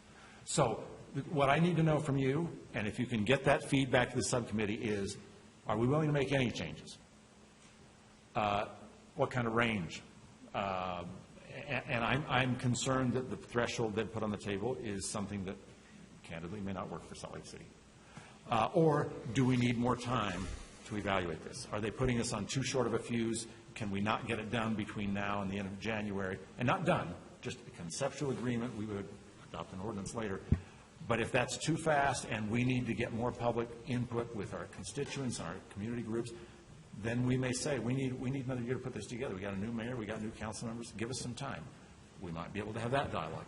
But I just need to know whether or not, what direction you want me to pursue here, and whether you want me to engage in this dialogue, or you want me to ask for time, or whether you want me to tell them that. So then we'll, as a legislative subcommittee, we'll talk to the rest of the council members and let you know too. Thank you. One other issue where I will also need feedback is there are key legislators who have been, who are unhappy with our current electric charging station regulations as to the expansion of parking lots. I have been informed that planning has already reviewed our ordinance, and there are changes in the works. I'm optimistic that those changes, once we work through council, may be sufficient to address those legislators' concerns. But that's another one of those where the legislature isn't really happy with where we are. They'd like to see us change it. And Nora, we're already doing that, correct? The transmittal has been forwarded to you. Okay. So, yeah, we have, it's been through the planning commission with a positive recommendation, and it's just waiting to get scheduled. Okay, thank you. Okay, we have exceeded our time. Those are the items I had on sort of the hot list. If there are any other questions or inquiries, we'd be happy to take that. Bear in mind, we're past the calm part of the stream, and we're headed toward the fast water, so things are moving very quickly. If you have concerns, if you hear of something, please call us immediately, because things will evolve very quickly, and we need to try and stay on top of that. Thank you, Lynn and David. We appreciate it. Thank you. We look forward to working with you on these issues. Can I just say, I think we're in great hands this year. I'm excited to see you two sitting in front of us. Thank you. Appreciate the support. Moving on to item number 5, an introductory review, council priorities and active projects.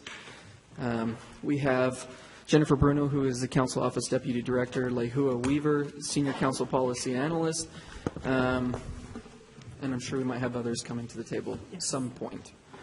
So I'm just going to turn this over to Jennifer and Lehua. Perfect, thank you. I have a presentation that I'll bring up in just a second, and just wanted to go through with the council a review of the projects that we had from last year, and just give a brief status of what was accomplished, and then just list some questions that the council may want to consider in preparation for an annual work retreat.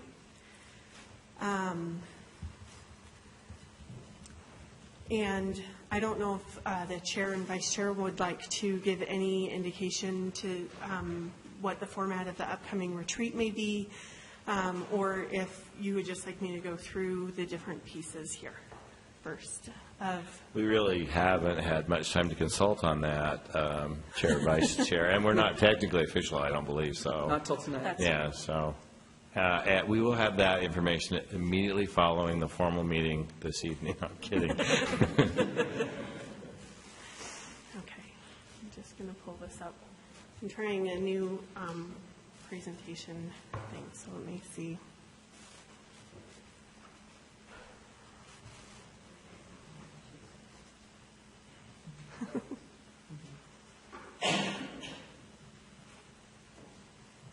And I should have snuck up during the previous presentation to get this loaded. I apologize for that.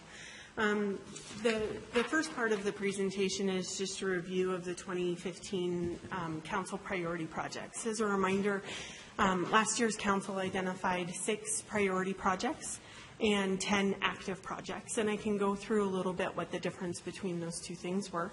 But by way of just reviewing what the priority projects were, which to staff was an indication of where our priority workload should be directed. The first item was urban forestry, and that item received quite a bit of attention during the annual budget discussion. An additional budget was allocated to the urban forestry program for trees and for staffing. The council also identified that item should come back during the next annual budget so that ongoing general fund money could be put towards just the ongoing maintenance and replacement of trees throughout the city. From a public engagement standpoint, the staff prepared a video that is on the council's YouTube channel that just kind of tried to educate the public about what the responsibility was for park strip trees, letting them know that even though they're the city's property in terms of placement and removal, that the day-to-day maintenance responsibilities lie with the residents. And so watering, notifying the city if there are any problems with the trees or pruning that needs to be made, that all relies with the residents. And then lastly, there are a few ordinance amendments that have been drafted, and then some other opportunities for ordinance amendments that were identified that would deal with the replacement of trees, the types of trees that are used in neighborhoods and in parking lots and other things like that. So those ordinance amendments, some of them have been drafted, some of them are going to be drafted and can be brought back to the council, depending on the chair and vice chair direction. The next item that we had. Lehua, Yes. do you want questions during the process, or Sure. Yeah, and just so everyone knows, at our retreat, we will be discussing these as well.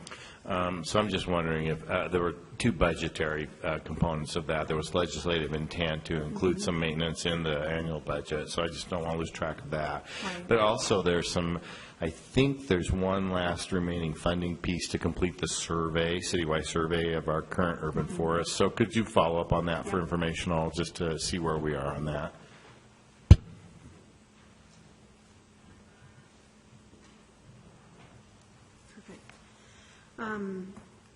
On economic development, the bulk of the work that happened there revolved around the administration's work on Enterprise Salt Lake.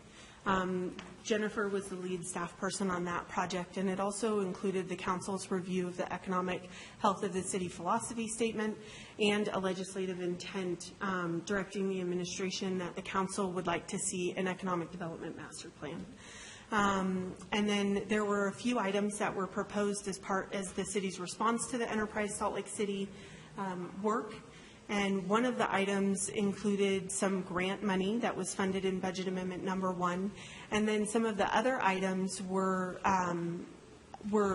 postponed for further discussion in upcoming annual budgets. And the building services audit. The council identified during last year's budget that there should be an audit done of the building services program. And so staff is working on an audit scope for that. That has been drafted, and we'll be bringing that back to the council for feedback before we take further steps on that. The next item was the recreation bond. And while a recreation bond was not put on November's ballot, this was still an item that took a lot of the council's time and administrative staff's time and council staff's time. And a lot of good discussions were held around projects and opportunities that for how recreation and trails could be developed and improved throughout the city. So those weren't necessarily wasted conversations just because they didn't result in a ballot item. And there had been some talk at the time of whether the council and current mayor may want to pursue whether that could be put on the future ballot. But those are all later discussions. And I think, Lehua, it wasn't just talk at the time, but that when there was a negative vote to put it on the ballot, it was followed up that I think Lisa proposed it with legislative intent that we readdress this recreation bond in 2016. So it was a little bit more than just talk. I think it will also just naturally have to be addressed because the budget won't balance in the golf fund without some sort of solution. So. But we're not here to talk about golf right now. It's not fair. The other thing that came out of the recreation bond discussions were several council members had raised questions about maintenance of city-owned property and park space, field space, amenities around open space, and some of that was dealt with in the last budget amendment as well with an ongoing budget appropriation. And then other pieces of that were also, there was a legislative intent for those items that they will come back in the next year's annual budget discussions. Impact fees had an interesting year because the administration proposed and the council voted to approve a moratorium that would extend from this past November through next November.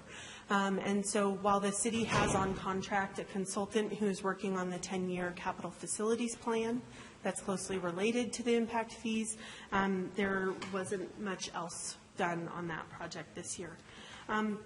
There were several improvements that were discussed pertaining to the capital improvement program in terms of how funding could be used and how the process could be improved. Our staff and the administrative staff met and had some very fruitful conversations about how the systems and how the process could be improved. That item also has an audit scope and next steps kind of scoped out that can come back to the council as well. And then the last item in terms of the priorities the council identified was the West Side Master Plan and Implementation Model. That project had quite a bit done. There were some rezonings that were processed throughout the year that supported the master plan. There were some CIP and other budget funding projects that the council considered and supported. And then there was also a model that was created between our staff and the administrative staff that can be used for future master plans. And so that has some groundwork that was laid and that could be useful in the future as well.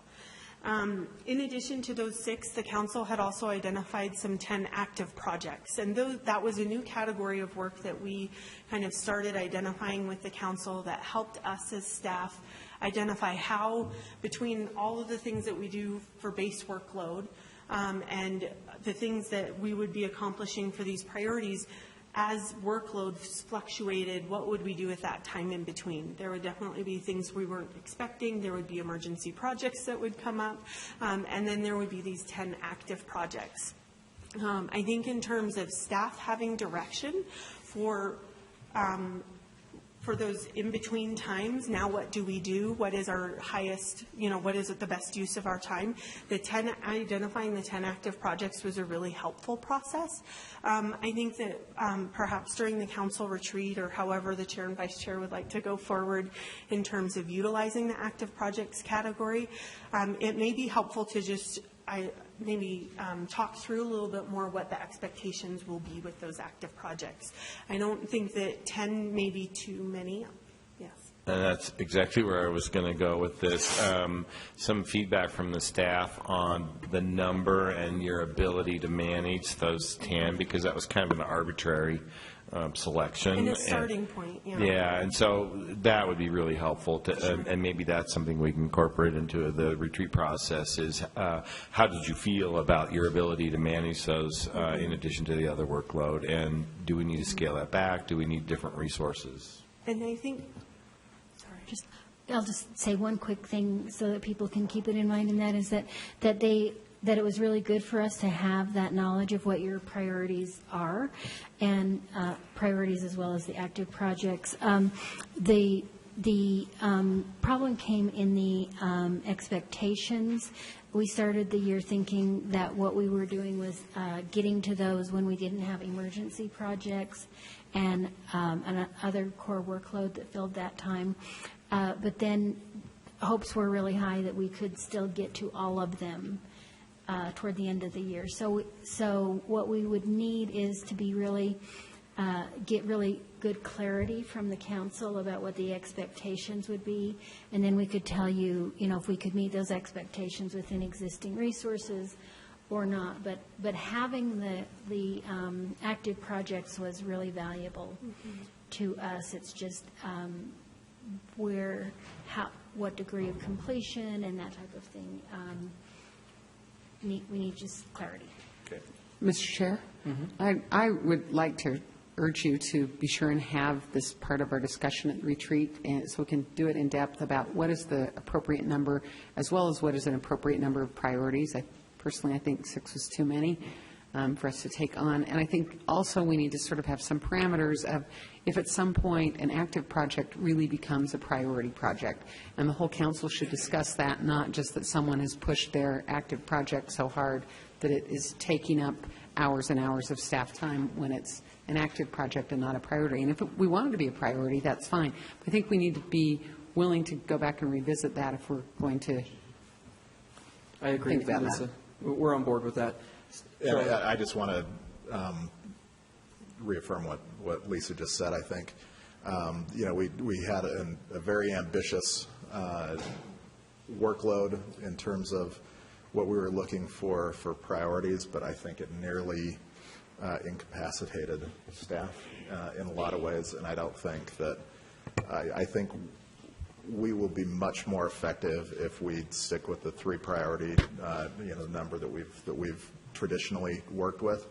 It doesn't mean that if we have individual projects that we can't work on those, but I think that as far as the council priorities go, we were trying to ask way too much of our staff last year. And a few things that Cindy has asked us as staff to prepare for the council on a more regular basis is, one, as the 2016 priorities are identified, that the scope of work for each of those items would be much better outlined so that you have set tasks and know exactly what would happen and when that would happen. And then the other thing is that as we provide your quarterly reports, that we're identifying the number of projects that came up that were somewhat unexpected for whatever reason, and the amount of staff, in some way to gauge the amount of staff time that was taken toward those. Mr. Chair, two things. I think absolutely, Lehua, and I have a couple of priorities I'm going to be pitching. I know we all are. And I think it would be great in approaching the 19th if we lay out our proposals in terms of measures of success, and that this is my proposal. Here's how we're going to know when we've succeeded with it, and then we can work with staff to articulate what those steps are to reach that goal.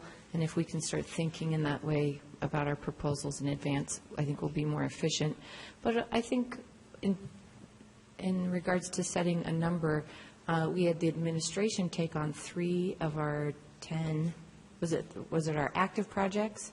It was the priority projects, and it was actually the year before that more official split occurred.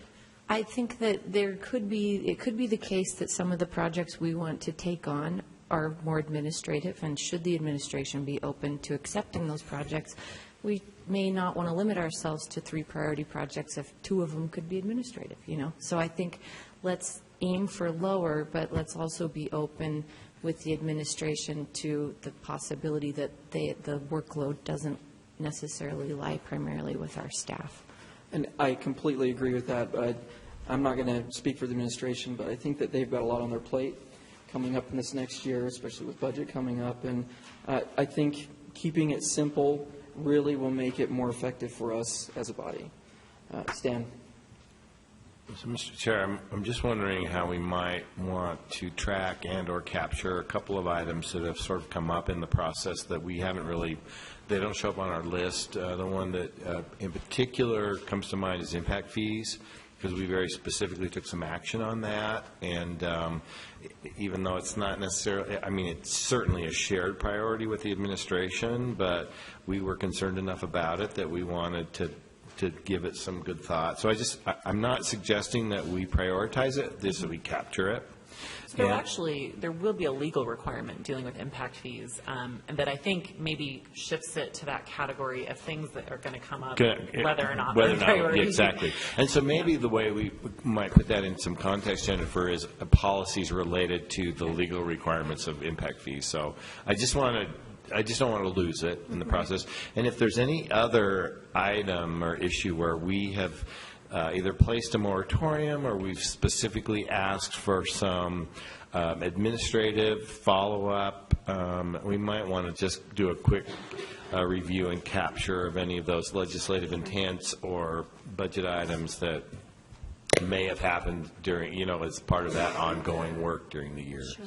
Mr. Chair, can I respond to the comment I made and you made there a moment ago, that to me, what our council priorities are annually is an opportunity for us to push up some items that otherwise would not receive the attention because they aren't yet a part of the administrative process that is already going, or because no one has yet championed them. It's really a chance for us to use our leverage and our staff energy to do something new and do something great.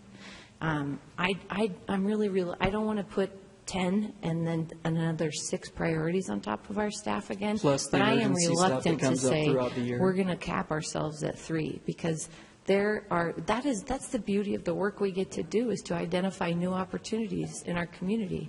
Or and to highlight the priorities that we already have. And it's true, and we may decide just to do that. Mm-hmm.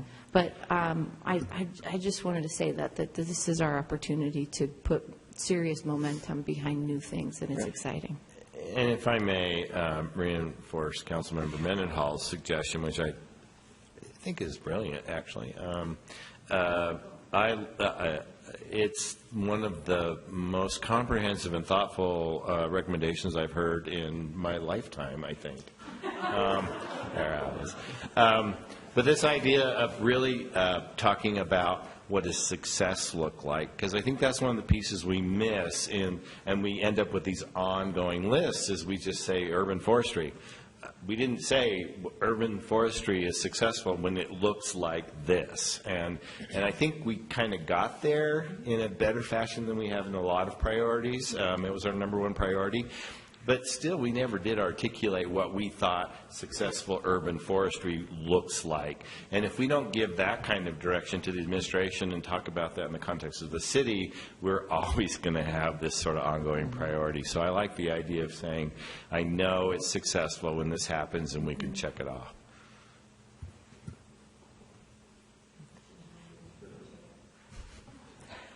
From a staff perspective, I think it's really helpful for us to see that evolution of this process as the council has gone through and given us that direction. So that will be great. It's kind of exciting. The last few things that I wanted to mention, and in speaking with the vice chair, soon to be chair, this afternoon, it sounds like there will also be some time to give feedback to staff on the philosophy statements. We have passed those out to you, I believe. They should be in your red folders. It is a compilation of statements that the council in 2012 adopted surrounding 7 areas of interest that provided staff with some guiding information on what is important to the council. They haven't been updated except for the economic health of the city item since 2012 when they were adopted by resolution, and we are open to council members' feedback and requests for changes on those, and we'll process those with the chair as they come in. There were, in addition to the 7 that the council of that year identified, there were also a few that were included that had recently been updated, including transparency, housing, and historic preservation. So those were all packaged, and that's the package that you have there, and that was in your packet.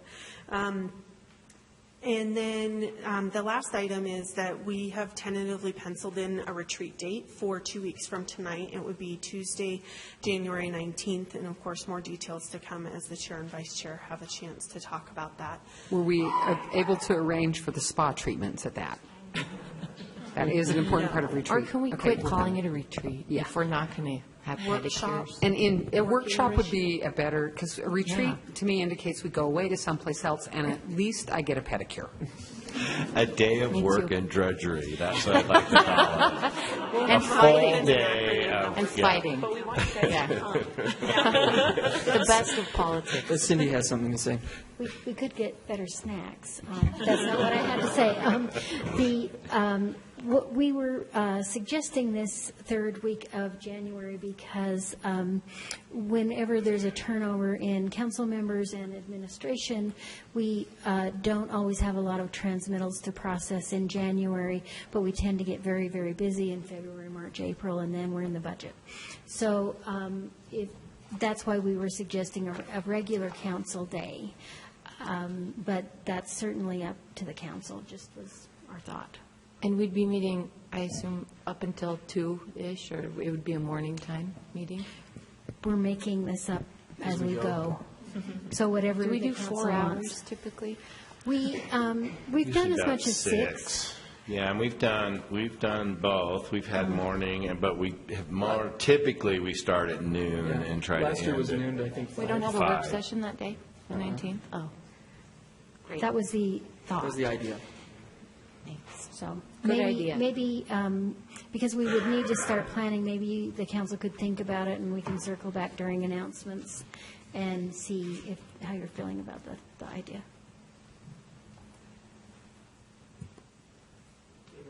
That's it from staff.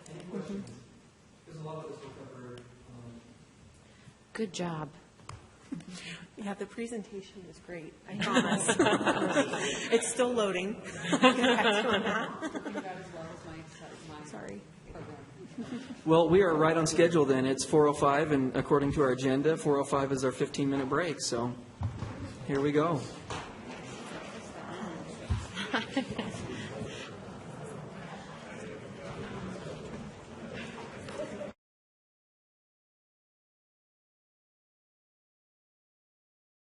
Executive Director, Do you want me to do my whistle? and Mike Williams, the Airport TRP Program Director.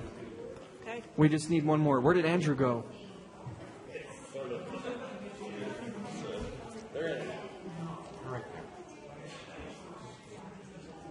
Okay, we've got 4. All right, Maureen, should we turn it over to you or Mike? Okay, I'll do a little intro here. Okay. Yeah, we'll start. Well, thank you for inviting us today.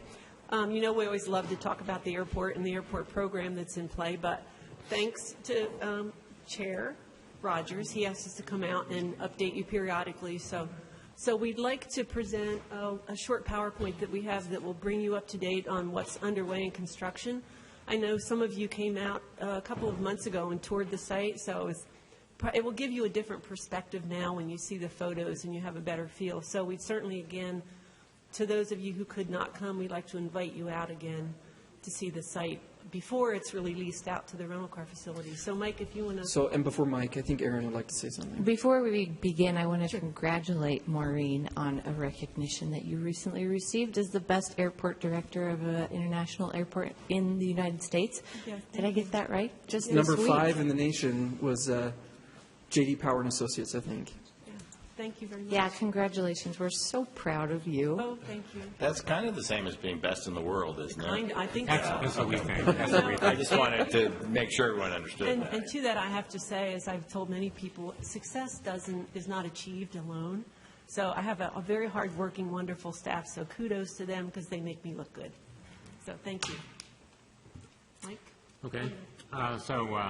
Since our laser pointers never show up too good on there, Maureen will drive and I'll talk. But as I talk through this, I'll give you an update on some other things going on. But this is really just an update on the activity that's going on out there. On the site. Sorry to interrupt you, but I think you're going to have to speak into a microphone for our viewing audience. Yeah, here we go. Okay. So anyway, the rental car facilities that are under construction that some of you came out to see in November, I guess it was, are really moving along and right on schedule. In fact, some of the rental car companies are out there this week starting their work to get ready to move in.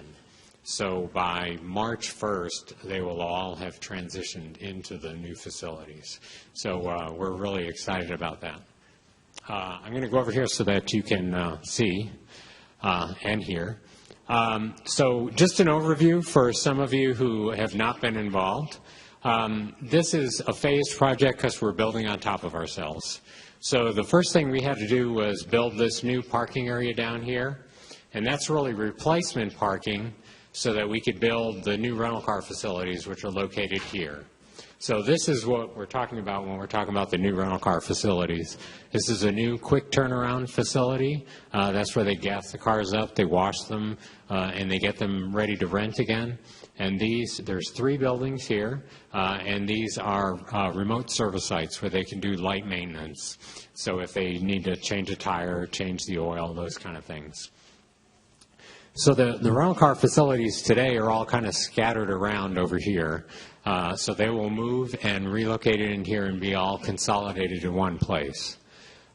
In front of that is the new parking deck. New parking deck, which is twice as the size of the one we have today, which fills up usually by Tuesday every week. So you can see that once we are complete, because this is the end state, the first level of the new parking deck will be rental cars, just like it is today. So the same convenience that everybody loves, they'll still be there. But the rental car facilities will have this great operation where they'll have this flow of cars back and forth right within that facility, from the washing them up, getting them ready, storing them, and putting them out. There's tons of parking around here and also on top of this building because they always have cars that are just stacked ready to rent again. So the TRP itself is all new roadway, 2-level roadway. This is a at-grade lot of about 300 spaces, which has PV panels over it. And that lot will offset the power requirements for the parking deck. And then the light rail will relocate and come into a building here, which is called the Gateway Center. And that's right up close, attached to the garage. And so you'll have the tracks coming right in there, so you can get right off there. And the airlines and the rental cars will have full-service counters in there. So you could really get to the airport either by vehicle or by tracks, take care of all your business there, and just walk into the facility and be ready to go. The terminal building over here on the third level will still have traditional ticketing, but 5 years from now, we're not really sure what traditional ticketing is. There's less and less and less of it. So our plan right now is to make it as flexible as possible so it can change later. Mr. Chair, may I ask a question? On having tracks come in, has it been identified who's going to pay for that reconfiguration of tracks? Is that the city, the state, UTA, a combination? Do we know? It's UTA, and do we know in what budget year they're planning on having that in their budget? I don't know that they've said exactly what budget year, but we've talked with them about how they'll fund it. In the last meeting we had, they said they plan to include it in their next bond issue. Great. Okay. Thank you. Yeah, they have enough money to start the design, and that's what we're doing right now. Is we've finalized, the airport and UTA are finalizing an agreement so that they can use our design team for consistency. But they will still have to pay those invoices for that design. So they have enough to start to get the design started. When it comes to construction, they'll have to get the funds for that. But anyway, that'll all happen right here. And then there's bridges across the road, so you can walk across the road and right into the terminal building. And then this is a new concourse connected to some of the old concourses. The current plan is B, C, and D stay. Concourse A and Concourse E go away. You'll see that later on. I have another question, sorry. Mm-hmm. With security, will it all be one central place? Because like right now, it's kind of nice that you can have some options. There are 3 places you can go if you're there at the right time of day. And if you know that, you go to the international one at the right time of day. How are we going to not have it be JFK, where it's miserable? It is going to be one consolidated checkpoint. I didn't bring any floor plans or anything today, but the second level of the terminal building has a security checkpoint, centralized. It has 16 lanes when we open on opening day, and it's expandable by 2 more without even doing anything to the building. Excuse me. The key really there is to get TSA to staff it, because we've done all the studies, we've done all the analysis, the throughput is there, but if they don't staff it first thing in the morning, you know how it is, it just never recovers. So that's Maureen's job, is to get them to actually staff it. But it should be actually way more efficient. But there's also a backup checkpoint on the first level, which will probably send crew members and employees. We're expecting at some point the TSA to mandate all employees be screened. And so there is a backup facility and checkpoint on level 1. So that's just kind of an overview of the whole facility. We'll just walk through some of the activity that's going on now. So to give you some perspective of that, you saw the end state. So this is today. So these are the facilities that I was talking about that are under construction. So these are the 3 service sites. And these are all divided up into the rental car companies that will be operating out there. So there's actually 7 companies with a total of 10 brands. Some of them have dual brands. And by their market share is how much space they get in these facilities. So some of these facilities have 1 large tenant and a small one. Some of them have 3 small ones, and, you know, like that. This one on the end here that looks huge, that's Hertz and one of their smaller subsidiaries. So these are the service sites. This is the quick turnaround facility. So this whole top level here is really just for parking, and the bottom level here, you'll see some pictures after of what's in it, but that's where the fuel pumps are and the vacuum stations and the car washes. So they just kind of run them through here and run them back out. So you can see initially when these open March 1st, they're going to be running cars back and forth between the existing parking deck and here. And that'll happen for about 3 years. So the passengers won't really notice any difference. Cars will still be in the same place, but they'll be doing the behind-the-scenes service in a more centralized, more efficient manner. These all over here, this is all of the existing rental car facilities that'll get torn down as soon as we finish this. So, no, that's all right. So these are going to just show you some close-ups of what's happening out there. So this facility here, it looks like a big box. It is the size of a super Walmart, if you can, try to get this in some perspective. So it's pretty big. And so the rental car companies have hired themselves a third-party operator to maintain and operate this complex for them, which has been a good thing for us. But you can see that this is, it really is a pretty sophisticated facility. There's underground storage tanks here where the fuel is delivered. And so we've had to go through all of the state regulations and everything to get all that certified. And of course, there's emergency generators down there. These are all of the exits from the car washes. And the way the thing works is they come through here, they clean the cars out, they vacuum them, they fill them up with gas, they run them through the car wash, and then they go back through again and get set up to rent again. So they'll be just storing cars here. There's a ramp on either end that takes them up there. Those ramps are heated, so during the winter, if there's ice, we don't have to worry about it. So you can see this is starting to come together. This is actually about a month ago, so it's really a lot farther along now even. But you can see at this point that there was landscaping started and some of the other stuff to really get it finished off. So these are a few shots of the smaller buildings. They all kind of look the same from the outside.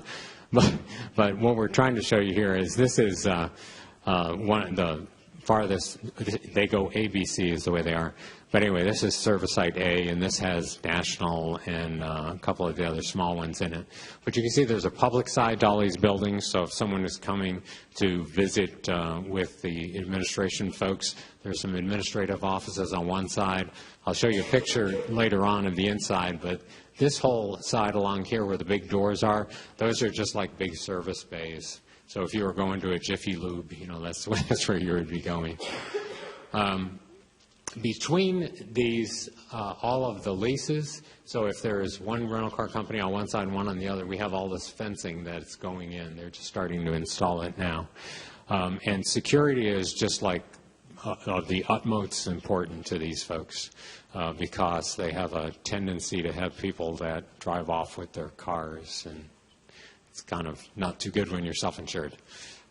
So anyway. This is just the building that's in the center. And this is the last one on the end. So you can see that they're all pretty much the same. They vary a little bit in size, but it's basically the same process for all of the tenants. So we've got some inside shots here. These are in the rental car facility service sites. So here's a gentleman in one of the IT rooms doing all of the fiber optics splicing. There's all kinds of technology that in these facilities. What we're putting in is just the backbone for them. So we're putting in all the infrastructure, and what the rental car companies are doing now is they're starting to do their work over the next 6 weeks, is they're coming in and pulling cable and putting in all their computer systems because they all have their own proprietary stuff. There's some admin areas in these buildings. These are actually farther along. If you go out there today, there's actually carpet and ceiling tile in there. But they have areas like this for the administration in both the QTA and the RSS. This is one of the work bays.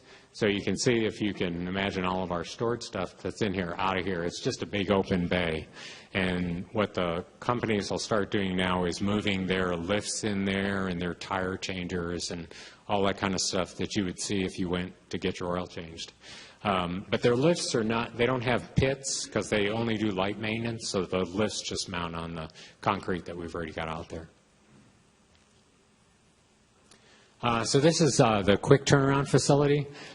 So you can see that these facilities, there's a lot of staff that work in them. So there are locker rooms. So that's what those folks are doing there, is doing the ceiling, the tile on the walls. This is one of the car wash bays. So you can see it looks just like a pretty sophisticated car wash that it is. There's all the dryers. This is the exit end. There's a, epoxy flooring and everything in there. They're very nice facilities. Built to last, because if you could just imagine the thousands of cars that run through here on a daily basis. But we've gone through testing all of these. We haven't tested them with water yet. We'll do that starting the end of this month because we just didn't want to leave them sitting out there with water in them without any activity. Hey, Mike. Councilmember Mendenhall has a question for you. Oh, sorry. Mike, when we toured this particular building, I was impressed with the water recapture system, and I know that there is a net zero goal of the airport. But I'm wondering why there aren't PV panels on the roofs of these other buildings. I know that they're up there on the up and coming parking structure, but why don't we have them on these other buildings? No, the maintenance buildings, the through A, B, and C. So one reason is a lot of these buildings are leased. They're not, once we lease them and sign the contract, they really become, under the control of the tenant.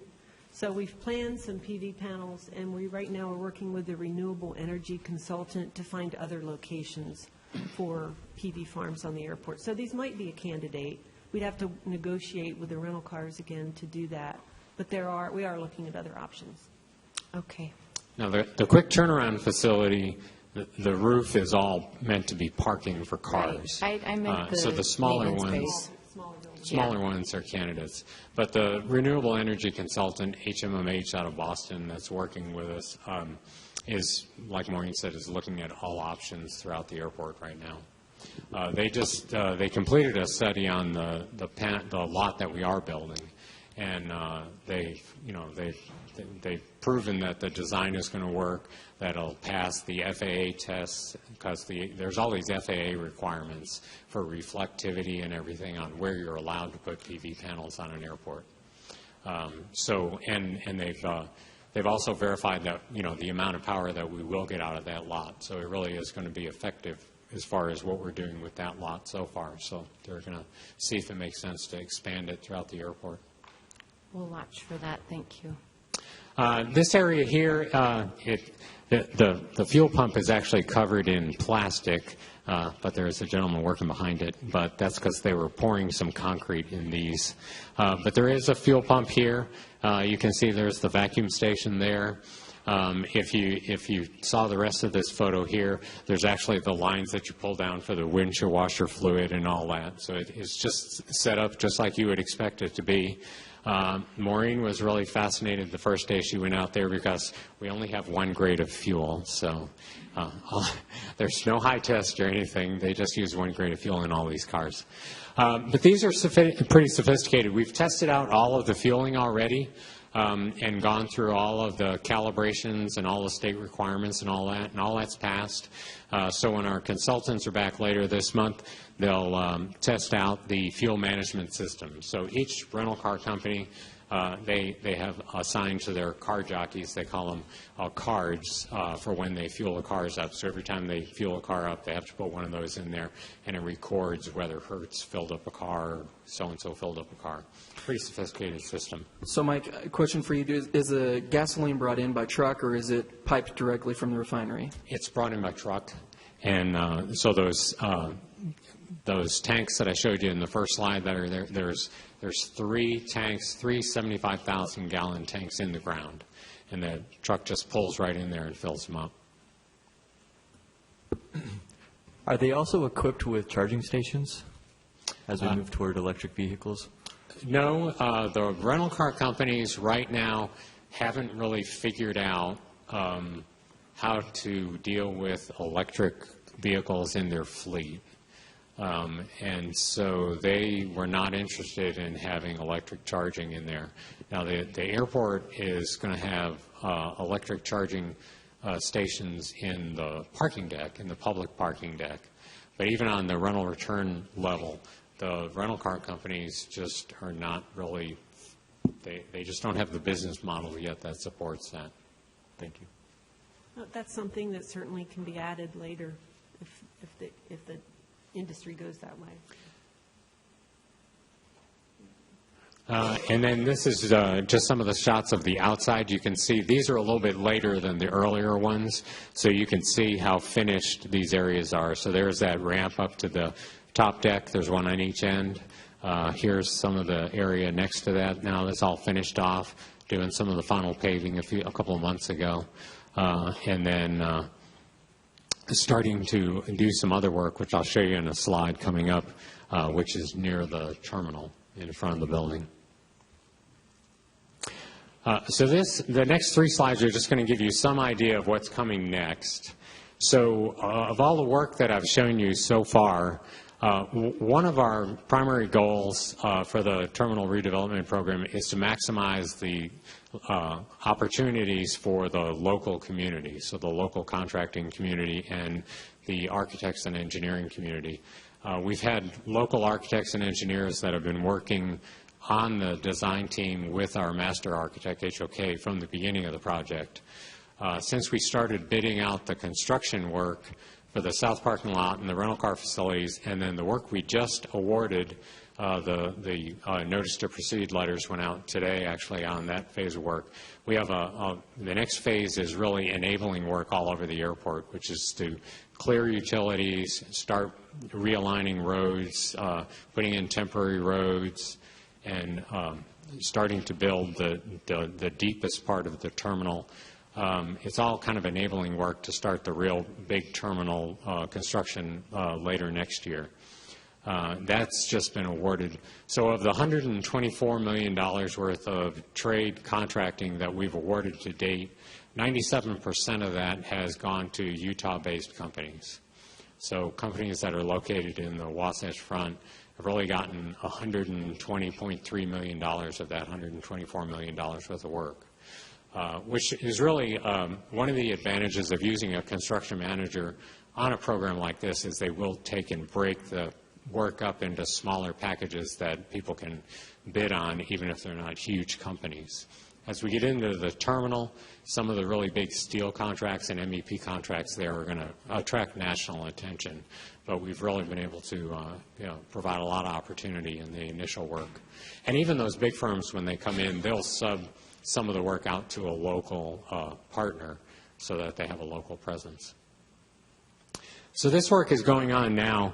If you've been out to the airport, if you've been out to the airport, we have this lift station here. And a lift station is nothing more than dealing with the fact that the airport is flat, and you have to get the sewage to flow, and it can't gravity flow downhill, so you have to have something that helps move it from one elevation in area to another. So we have these around the airport that we have to build.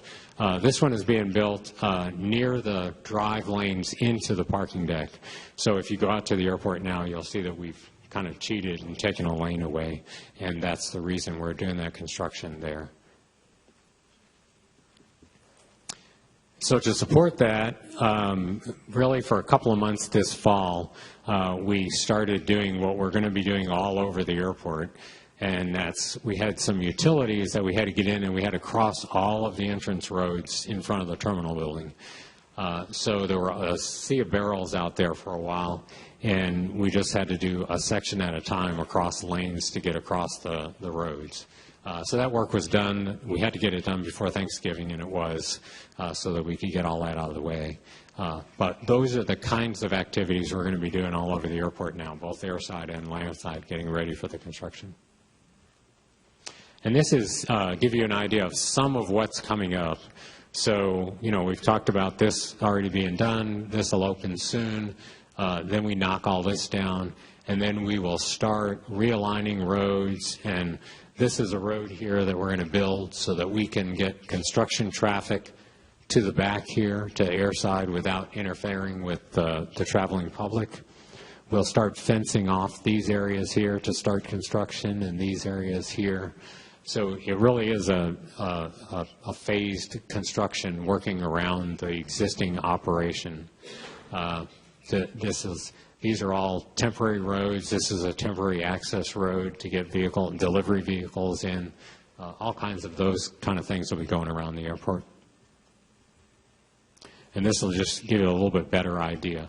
So we've talked about, ultimately this is Concourse A, it goes away. This is Concourse E, it will go away. You'll see in this initial package of work that we're doing, the road out of the terminal building here, the exit road that you're used to taking today will get replaced by a road that kind of hugs the parking deck and then comes around here. So that'll be one of the first things that people notice that is going to be different. And then we will start building back here. So this is the outline of the beginning of the concourse that's being built. And you can see we're even having to go up here and just take out a chunk out of the existing hold rooms so that we can build close to the existing facilities. So it's going to be a little challenging for the next 18 months. But then after that, you're really kind of fenced off, and it's almost like having a greenfield site to build. And, we won't be interfering with the operation as much, but it'll still always be pretty evident that there's a lot of work going on. That's it. If you have any questions, I guess anecdotally, I just wanted to add that so to date, we have spent $177 million. As Mike said, about $124 million has gone to contractors. That difference, about $50 million or so, has been spent on design. And we're not quite complete with design yet. We've still got maybe 9 months to go before design is completely finished. And although we've spent $177 million, we still have $395 million in the bank. Now, those sources are varied. There's airport surplus, or customer facility charges, passenger facility charges, so lots of different types of funding that go into the program, each with its own special set of rules on how it can be spent. But we're tracking that very carefully, and we anticipate maybe later this year, early next year, that we'll have our first bond issue to replenish our funds and to create a construction fund. So, Maureen, I had a question. The airlines, what type of feedback have you received from them during this whole process? The airlines have been very supportive. We've been really fortunate, and you may know that we've spent years really in planning this project and working with the airlines to get their support. So I think the biggest challenge we face in the short term is that we have increased requests for new carriers to come into the airport, new service. We have no gates. We are just constrained. We've got some new carriers that want to come in this summer, and it's getting harder and harder to find a place to put a new carrier with new service.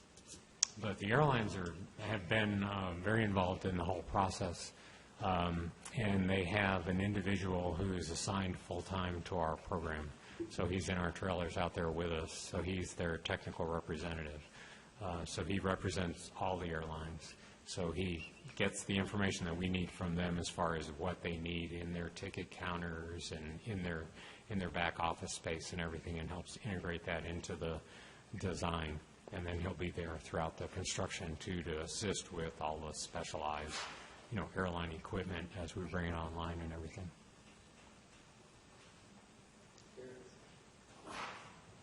What is the lifespan of the airport? The new airport, how long do you anticipate this to last? When will it need to be upgraded again?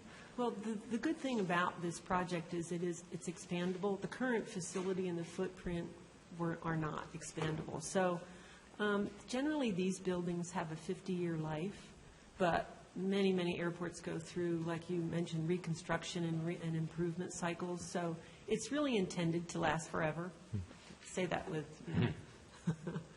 yeah, maybe, but the good thing is it is expandable, so it can be improved on. And the design itself has been acknowledged as kind of the best design for a hub operation.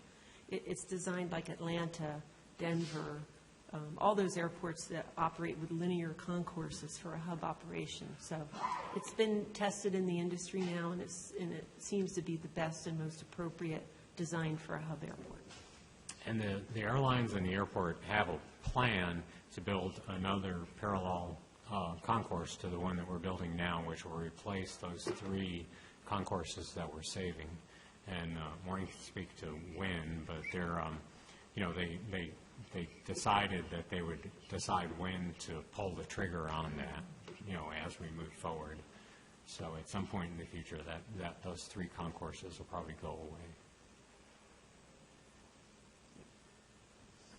So from a timing perspective, it sounds like you're almost complete on the on the rental car components. Spring operational, or?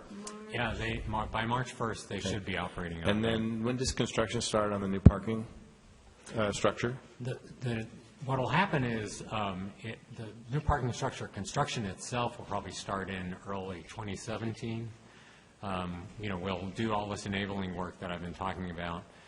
Next year, probably late summer, the real terminal building will start, the structure of the steel, those kind of things. So this year is mostly relocation of utilities, some of the temporary work, getting ready for that big construction push. Yeah, we'll start the really deep part of the terminal construction. Nobody will notice it, but it'll be a big hole where the baggage conveyors and everything will go. And then, and the perception of disruption for service for people who are on the access side, is it mostly just traffic flow and how people access parking in the terminal, and they'll notice some changes there, but in general, the terminal operations remain just as they are? Yeah, the regular traveling public, it should be transparent to them. They shouldn't be affected. And certainly if you're a hub transfer passenger, you'd never notice anything at this point.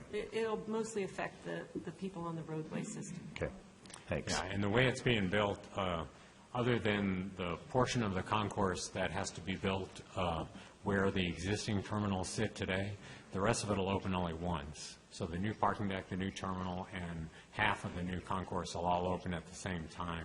So that's why it'll be transparent, because it'll just be overnight. Everybody will just start using the new facilities.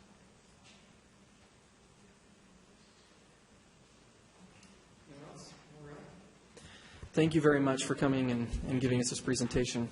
We look forward to many more updates and seeing how it progresses. And let's do those recurring field trips as you feel like we reach new milestones. That was really helpful to see it on the ground.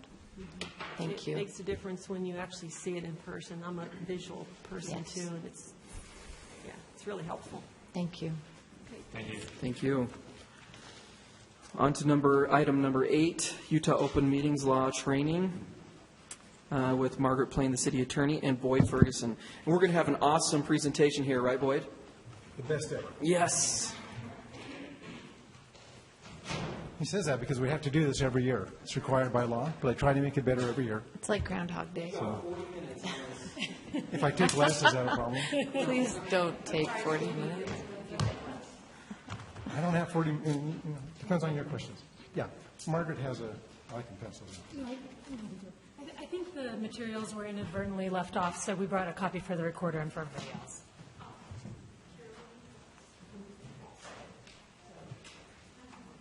So this is a memo similar to last year's, but a little bit shorter, actually. And it is new to the new council members, so it's a great opportunity.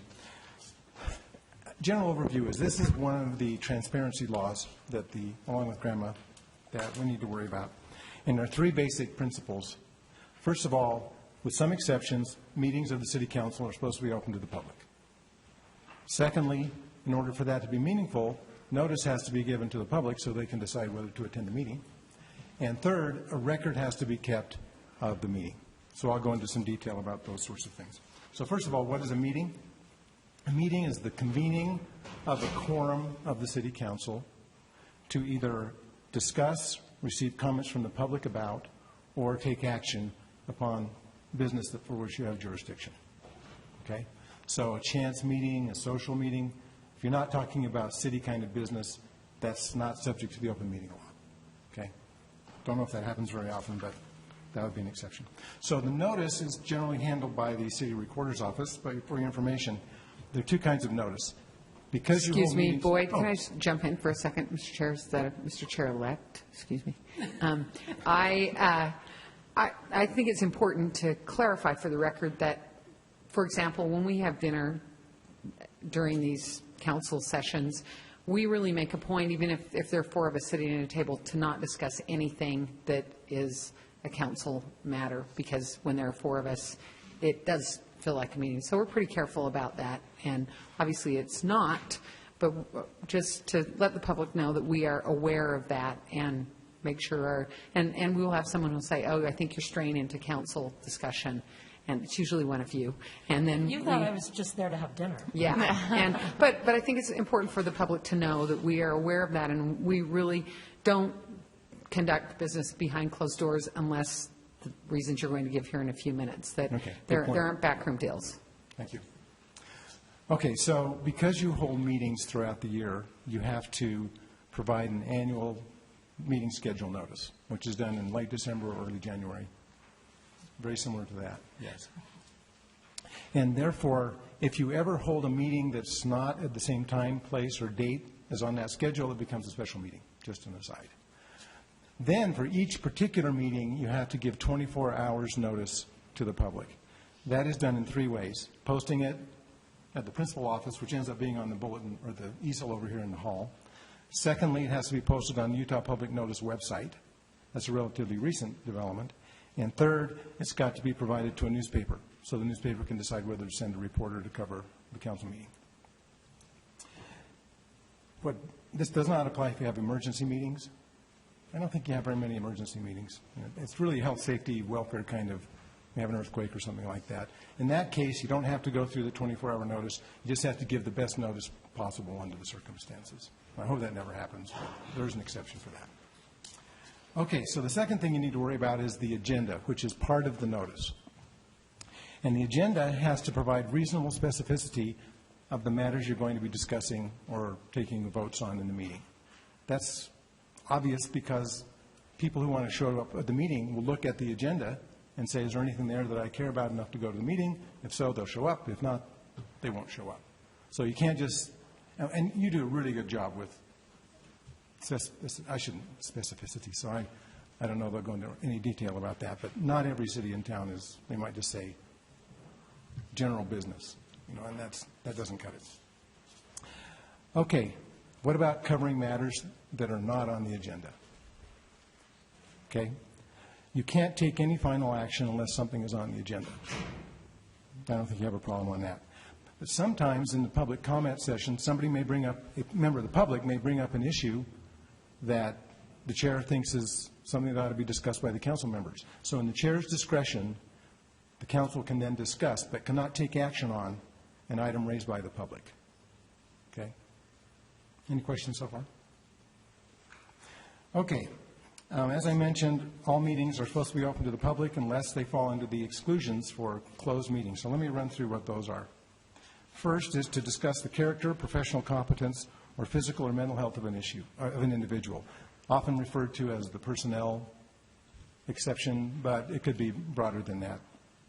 Secondly, strategy sessions to discuss collective bargaining, strategy sessions to discuss reasonably imminent litigation, strategy sessions to discuss the purchase or sale of real property by the city if it's going to mess up the transaction, reveal the price you're willing to pay, that sort of stuff. Discussions regarding the deployment of security personnel, devices, or systems. And finally, next to last, investigative proceedings regarding criminal misconduct. And finally, and this is a very common one, getting attorney advice from the city attorney's office. Okay. How do you close a public meeting? Well, you have to be convened in an open session, and you have to have a quorum present. Someone has to make a motion, I'd like to go into closed session, and 2/3 of the members present have to vote to go into closed session. Okay? Blake, this doesn't really relate to the city council because we pretty consistently post an option for a closed meeting. Can you enter into a closed meeting if it's not agended? So if it's not actually on the agenda, but a situation occurs, does a closed meeting have to be noticed?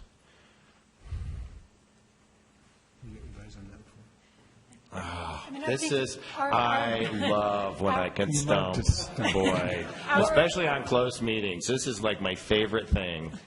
Our advice has been that the best and easiest practice is just to put it on every agenda. I understand, and in council we do. It's on the agenda. So we had a discussion with someone else today, and that's why I was hesitating, because the question was, do you have to say what you're going to talk about in the closed session Yeah, we frequently do say that we're closing the session for this discussion. Yeah. You've got the general, you actually list all of the possible things in the kind of the form of the agenda right now.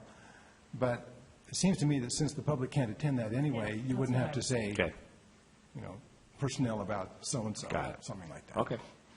Thanks. Sorry, just to double check though, in the past, the attorney's office has always had us specify, is it for negotiation relating to real property, or is it for security or whatever? So you do want that stated? When you're closing the meeting, we Yes, would have okay. you state that. We don't think it's necessary on the agenda because I you see. may not know, and closed session items frankly come up sometimes less than 24 hours in advance, and so it's not practical. But we do think the best practice is to state it when you're closing the meeting, because then you're all thinking about why you're closing the meeting, and it helps me because I know you're closing it for a permissible reason. And in fact, Cindy, the statute says that the following information has to be publicly announced, it is in this meeting, and entered in the minutes. The reasons for closing the meeting, the location of the meeting, and a vote by name of each council member for or against going into the closed session. Okay? Which is why we have you roll call that vote. Okay. Let's talk about keeping records now. So there are different rules for open meetings and closed meetings in terms of keeping a record. So for an open meeting, both a recording and written minutes have to be kept. However, the written minutes are the official record, not the audio recording. Suppose you're going on a traveling site visit or a traveling tour. In that case, you can have either written minutes or recording. But if you don't have a recording, you better not be taking a vote while you're in the van, something like that. I think we've talked about that before, and that hasn't been a problem. Recorder knows the kind of stuff that's supposed to go into the minutes, so I won't go into that. Now, one thing that's a fairly recent addition is if there's an individual who provides electronic information, let's say the airport's recent PowerPoint presentation that you just witnessed, that individual has to provide to you at the time of the meeting an electronic or hard copy of that electronic information so it can go into the record. Okay. Wait, that's new, isn't it? That's like because we've had situations where we did not have the electronic information, Cindy, when we started a meeting, and it was just brought in the moment. So are we prepared to notice people as they're listed on our agendas that if they have electronic information, we have to see it in advance, or we can't show it? Is that accurate?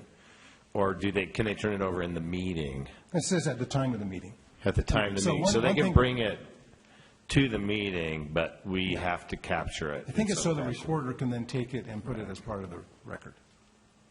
I think that was passed in the last year or the year before. So I'm just wondering, and this is an internal, I'm sorry, Boyd Margaret, but Cindy, we might want to just look at whether or not we want to require that before we allow people to make a presentation, because I know that's been an issue in the past where we didn't have the information that we were referring to. So as a practice, it might be just something we want to include as part of a packet.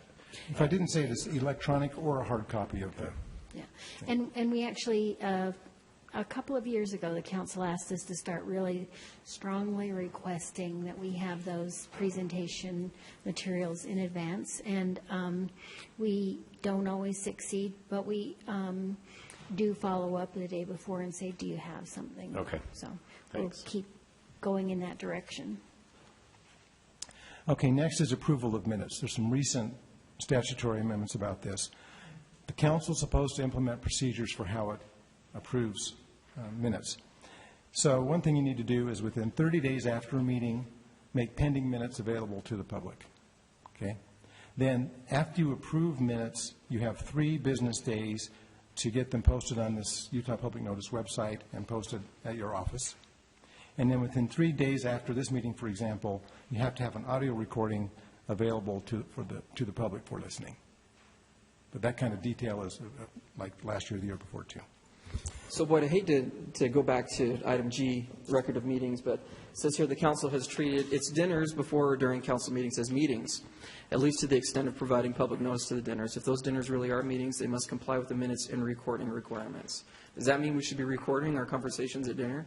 Well, if, like Lisa said, you're not discussing that sort of stuff, you don't need to worry about it. But I think there were some circumstances in the past where there were discussions of a matter, and We have had dinners during discussion. So we have at times when we were in a time crunch said, we're going to continue the meeting and have dinner. So in that situation, we wouldn't be able to do it without recording. Right, and we never have. Right. So there have been other, like, boards in the city that had been discussing city business while they ate dinner, and they didn't take minutes, and that was a big problem. But the council has not done that. I'm going to delete that italicized paragraph. Okay. Thank you. You're welcome. Okay, for closed meetings, there must be a recording, with one exception, and you may keep detailed written minutes. And the exception is if it's that personnel discussion or the deployment of security devices, which I think is less common. In that case, you don't have to have either minutes or a recording. However, whoever's presiding at the meeting must sign a sworn statement affirming that the sole purpose of going into that closed meeting was for those two purposes. Okay. Electronic meetings are mentioned in here. That is available. Typically, that would be one or two council members attached by phone. You have to have a majority of a quorum present in this location. In other words, you can't have more people on the phone than are physically present here. And you mean this location? Pardon? You really mean this location? Well, it says Wherever the meeting. wherever you're holding the meeting. Yeah, if you're holding a meeting somewhere else, then it would be that other place. City ordinance or state law?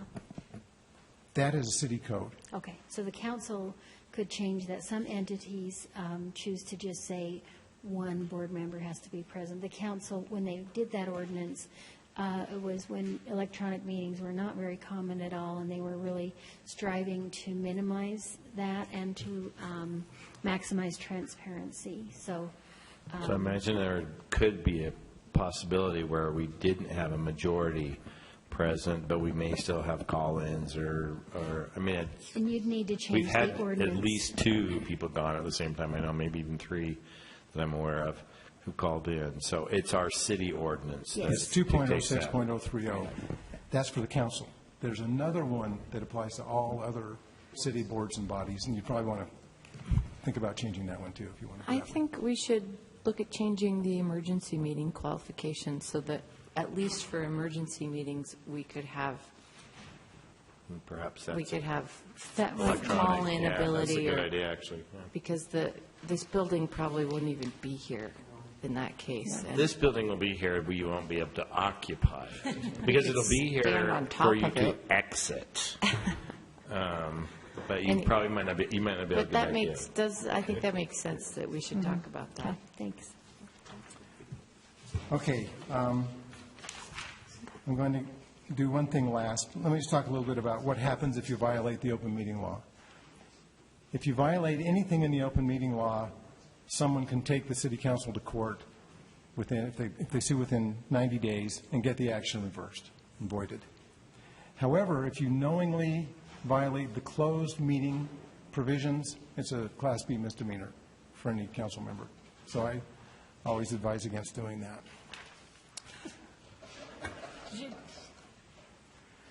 Okay, finally, electronic messages. From time to time, we've had discussions about, can we text during a meeting? Can we text outside of a meeting? Can we send emails about business?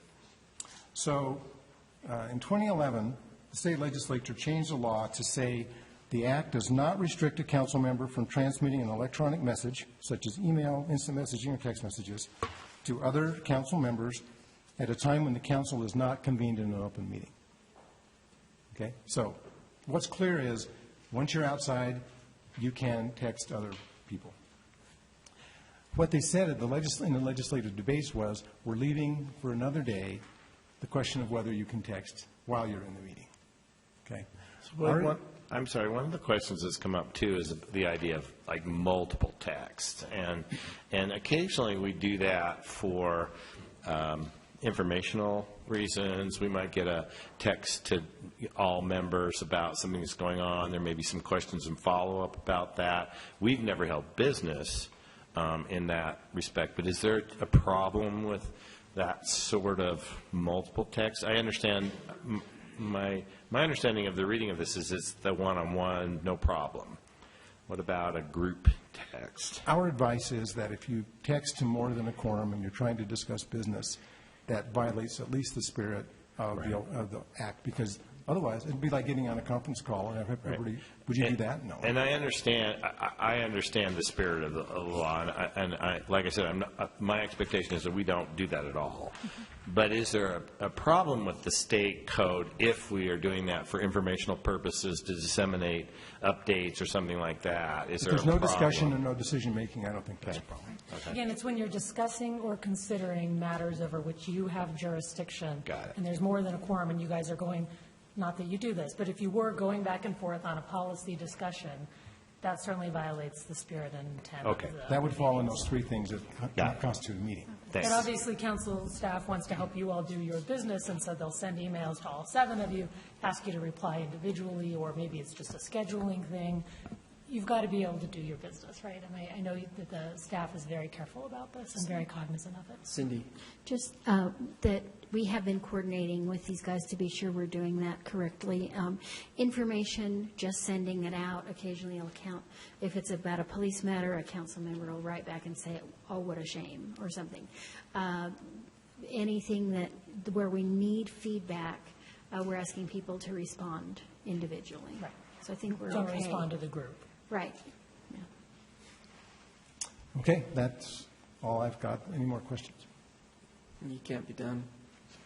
You got I'll turn the time over to Margaret. 24 more minutes. I'm just kidding, Boyd. But you know what? This next item, you're supposed to be available in the audience. So I will go be. anywhere. I will be.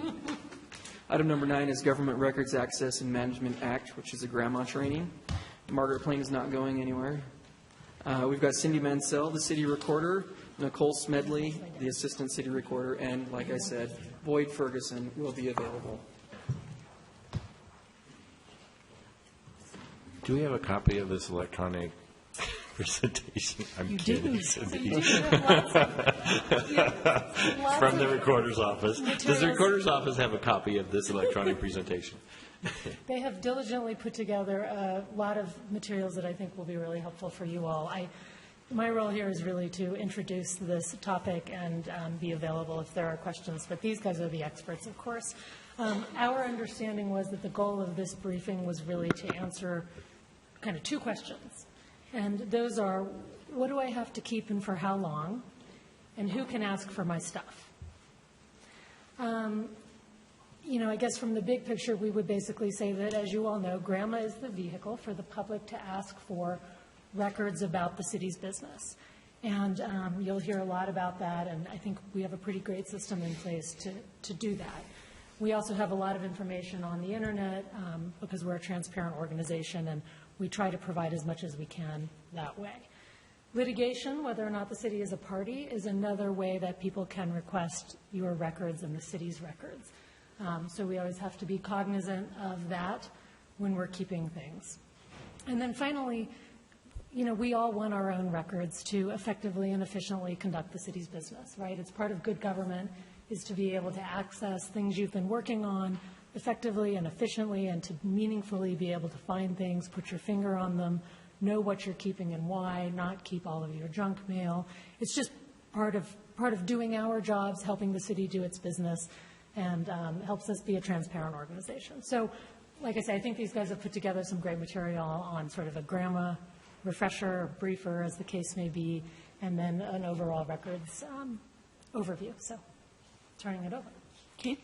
So proper records management is the backbone of an open and transparent government. And knowing where our information resides and being able to quickly retrieve it is imperative to our efficient business process. Next to our people, our information is our most valuable asset. And assets have acquisition, maintenance, and they're disposed of at the end of their useful life cycle. And that same theory should hold true with our records and information. In 1991, Utah enacted the Grandma Law, so the Government Records Access Management Act, to require government officials to deliberate and take actions openly, and also to provide for the control, release, and distribution of records.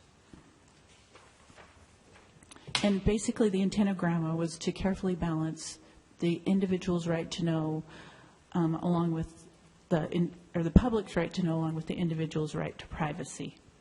And GRAMA defines the term record very broadly, and it basically includes almost any documents or electronic records prepared or possessed by the city. And that's kind of where the gray line is as to what is a record and what isn't. At times it depends on the circumstance. For instance, we had this issue come up where some notes are not records under the definition of GRAMA, but some are, depending on the scenario. So for instance, if they're not taken in the employee's government role or unrelated to city business, temporary drafts, a daily calendar for personal use, then those would not be deemed records. But if notes are used for anyone other than the employee or are not a draft or are circulated outside of the employee to others, then they could be construed as records. Cindy, can I get a clarification on that? So what I think I heard you say was if I'm taking personal notes in a meeting that I'm only using for myself as reminders, those are not necessarily grammable. But if I were to circulate those in a summary of the meeting and say this is what happened at this meeting, then in that situation that would become part of the record. That's my understanding. Okay. They are not a record under GRAMA. If they're notes for your personal use and you're not going to circulate them, they're not a record at all under the definition of GRAMA, of the statute, just to clarify If that. I'm circulating them as my notes. If you're circulating them to others, Right, then then they they- become okay. a record. Good. But if they're for your personal use or your supervisor's personal use, Got it. then they are not a record by definition under the statute. All right, thanks. So GRAMA provided us with 4 records classifications, and basically the majority of government records are deemed public, and if they're not public, then they're categorized as private, controlled, or protected. So like I said, the majority of our records are public. Most everything we do, minutes, council transmittals, packets, business licenses, building permits, all of that kind of information is public. Private information, we do have some of that, deals with employment records, financial, medical, anything that would cause an unwarranted invasion of personal privacy. Controlled records deal more with the medical information that could jeopardize the health or safety of an individual. And then protected records are items like trade secrets, patents, copyrights, records the disclosure of which would impair our procurement proceedings or possibly our attorney-client privileges. So the city has their own records request procedure that's quite unique. I think we have an online portal system that's very handy for our citizens. We also take GRAMA requests, fax, email, letter, in person. The theory of the online portal was that a person could go to the request portion and they can look up all of our data sets that are already available on the state's transparency website. So a lot of the information they may be looking for could already be out there, and so it kind of directs them that route. They can look at their records requests that they've submitted. They can look up information about GRAMA. They can submit a request, or they can look at our GRAMA request archive, so requests that have been submitted and how they've been answered. Basically, when a request comes in, depending on what the record is requested, a workflow routes it to the appropriate department. And each department has a GRAMA coordinator that oversees those records requests. And we have 195 staff people working in that program today. So it's kind of a big operation. The city's response procedure, we have 10 business days to fulfill a request. At times, the media will request an expedited request of 5 days. And for that to be possible, the requester has to illustrate that it's for the public's benefit rather than for that of the requester. And sometimes that does occur. The city can ask for extra time to fulfill a request based on extraordinary circumstances. That can be the number of ongoing requests the city has underway. It can be due to the volume of records that has to be reviewed. There's various circumstances where we can request additional time to fulfill a request. And in 2015, the city had over 9,300 grandma requests, and police, bless their heart, they make up about 76% of those requests. The city themselves has about 10%, fire about 8%, and the airport about 6%. So, and Nicole's made us a nice visual there of the increase. And people are kind of blown away by that increase. I think there's a couple of things in that the city hasn't always tracked all of the requests in one system. So obviously with police coming into the same system, that makes us look really busy. But it's really, the majority of those are police, but definitely they're increasing. And I think it's because the public is becoming aware that information is out there and they can request it. Do we have a sense of general nature of those types of requests? Or, I mean, I guess what I'm looking for is are there indications of patterns that we might need to be concerned as a body because of the increase in types of requests? Are they around certain kinds of issues? Is it a heightened awareness by the general public of police activity? I mean, I can imagine a couple things going on, but I'm wondering if we track what those topics are related to. And we can, and I mean, just Nicole and I dealing with those on a daily basis. We had a ton of golf requests when the golf thing was going on. You know, it just kind of depends on, you know, the political arena with the elections and everything. We had a lot of requests associated with that.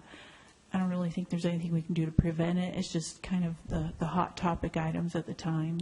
Well, so I'm thinking in particular when you see a department with a lot of those, like police, that a quick summary of what those common themes are might be useful just to look at to see if there's either a concern in the department or if there's a perception issue that we might want to address as a city that may help reduce some of those requests. I don't know if that's real or not, but knowing what some of those themes are might be helpful. And we can definitely run reports based on what is requested. And you're right, you can see some patterns. You know, most of them are accident related or incident related, but there are some crime and homeless, you know, requests, those kind of things by area. So definitely we could produce some information. Cindy has Just something to say. quickly, part of the issue with the police department is we would want to look at what policies they have in place, because to some extent that number reflects a policy that they've established where they want to be really orderly about how they give out information.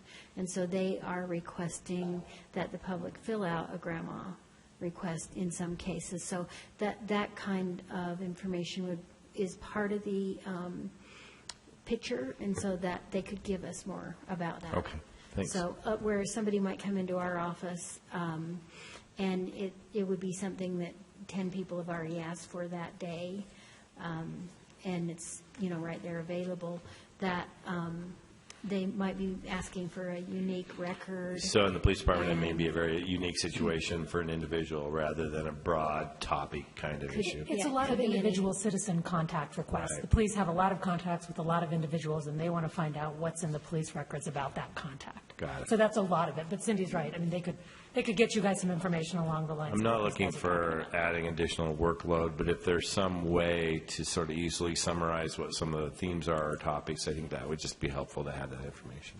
And we could totally do that. Talking about fees, the city has the ability to charge fees for different tasks associated with the grandma response procedure. We can charge for staff time, copies, moving it from one type of media to another. Just historically, the city council has kept our fees low, just so as not to prohibit the public's access to records. We do have some of the lowest fees in the state, so. Cindy, sorry to do this to you, but that's just another flag we might want to review, because that could be a contributing factor to our significant increase too, is that it's relatively inexpensive to request our information. So I know that last time we looked at this, we aren't covering our cost. We're not even beginning to cover our costs for doing this. So Denials and appeals, if a requester is not satisfied with the city's response, they have the ability to appeal it, and they need to do that within 30 business days. And the mayor designates a hearing officer here. It's typically been the chief of staff, and that individual would have 5 business days to respond once appeal is received. And if the requester still isn't satisfied, then they can move their appeal on to the State Records Committee or the district court. And reasons for denial, a lot of the times the city doesn't possess the record that the people are requesting. You know, sometimes it's owned by a different entity like the county or the district court. We get a lot of those. Records could be classified as private or protected or controlled, so we won't release them, we'll deny them. And then just to note that if the city doesn't respond in a timely manner, so within the 10 days, then that can be construed as a denial as well. And so a retention schedule is the cornerstone of any successful records management program because it defines our records and states how long we need to keep them. And it basically reduces the number of records stored, reduces our costs associated with litigation, controls our volume, and improves our speed of retrieval, and facilitates our access to our information. And the retention schedule relates to GRAMA in that while personal or non-record information on city resources is not subject for disclosure under GRAMA, it could be subject to review under GRAMA. So in other words, what we do not review and dispose of, regardless of whether it is classified as a record or not, could be subject to GRAMA or discovery. And so just a side note that regardless of a retention schedule, an employee cannot delete information if it's part of an ongoing appeal or discovery or litigation hold issue. Sorry, on this, the whole concept of the retention schedule is a fairly tricky one because we can be very efficient in our disposal of records and our retention of records and things like that, and still be not have the right balance of what we save and what we don't save.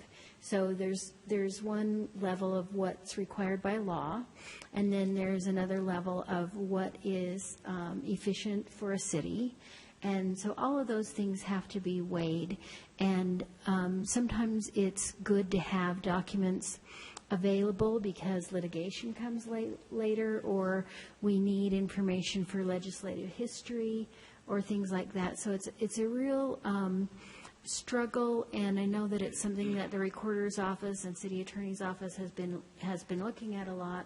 I don't think there's a simple answer to it, and I don't know whether in the future it'll be a topic that you guys will bring to the policy-making body, or if you consider it largely administrative. But there are a lot of records that the city may not have been required technically to keep, but we're sure glad we have them.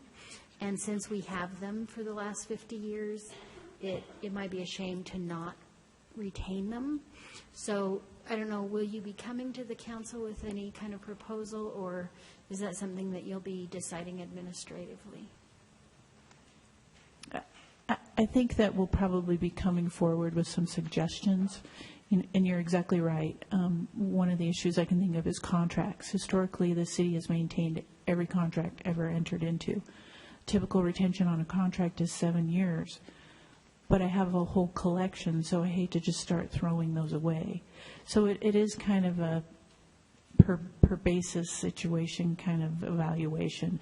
And that's what makes it hard to just blanket clean out your email box or your records. You know, it just kind of depends what you're dealing with.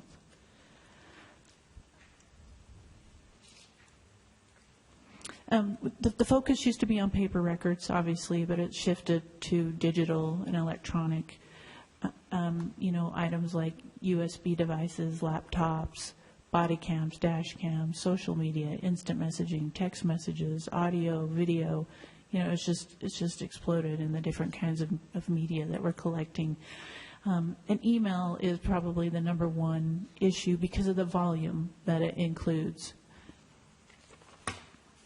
And the best strategy to manage electronic data is as it occurs and dispose of the ones you don't need immediately.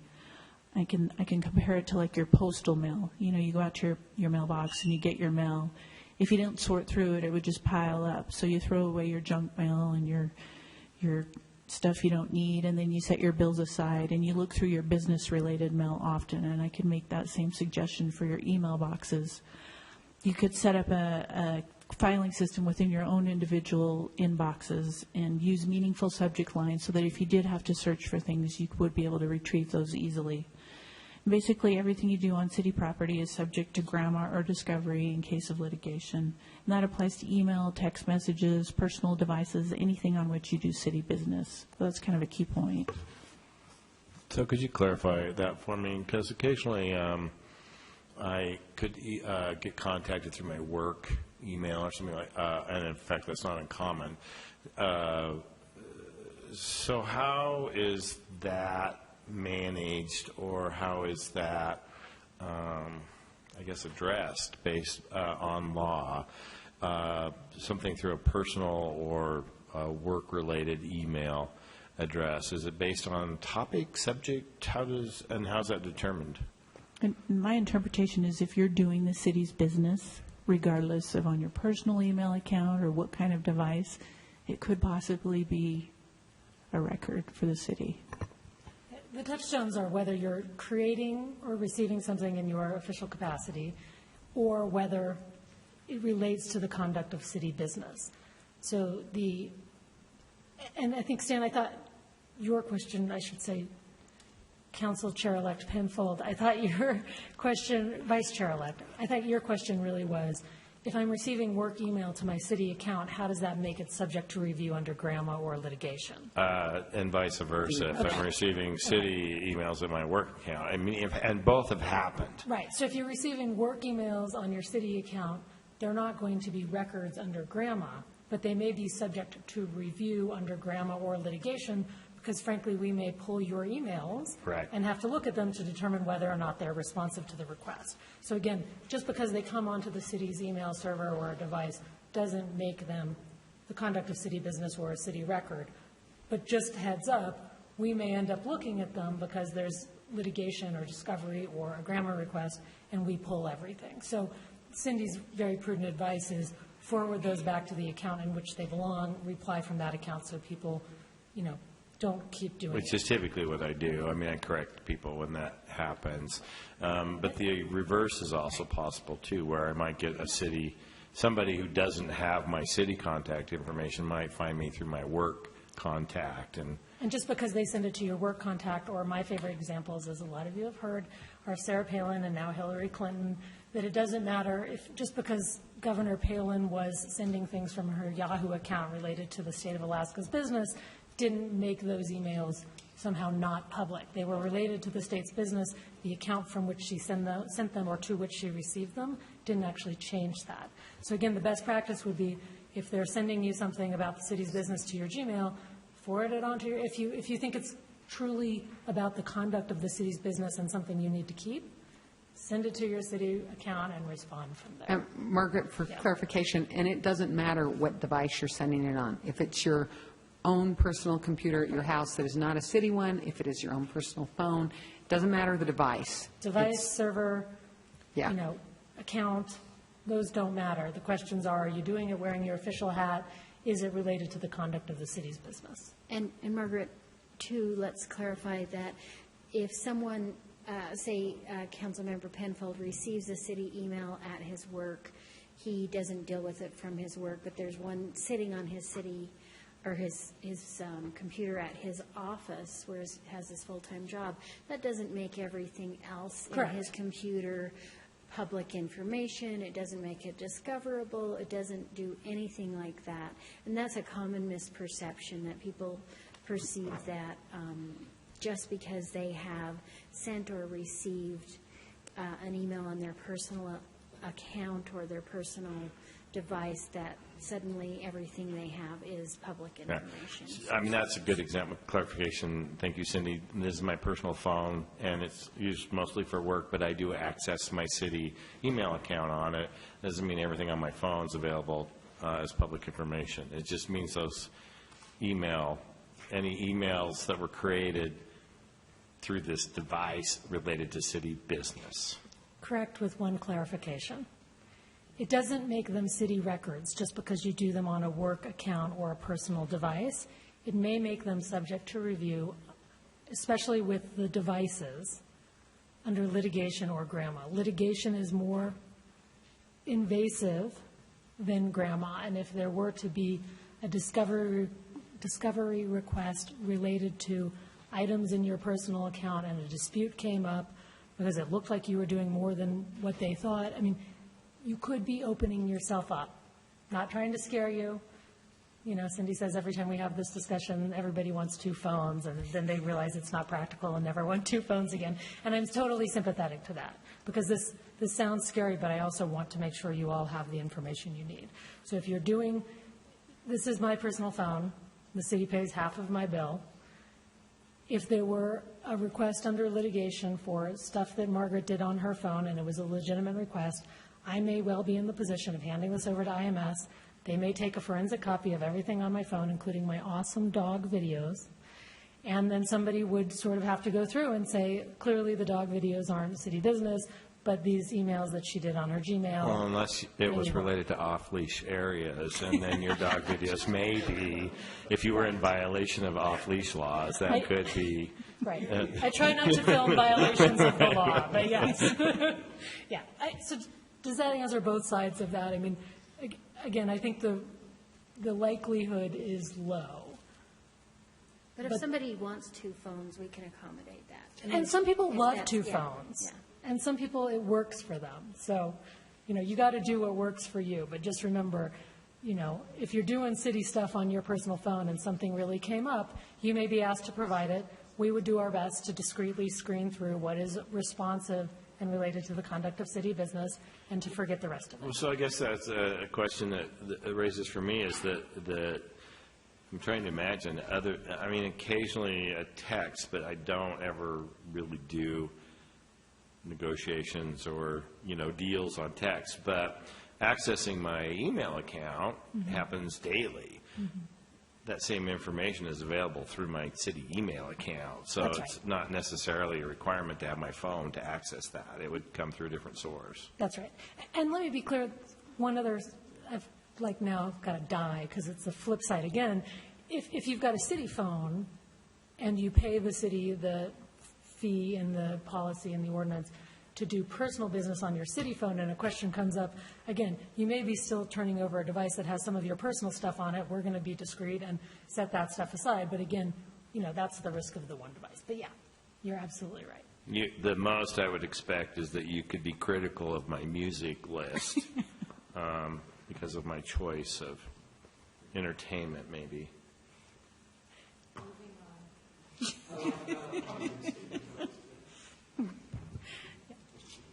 And basically, we train new employees every other week in employee orientation, and what Nicole and I typically tell them is anything you write can and will be held against you. And so if you kind of operate with that mentality, then, you know, kind of keeps you in the clear.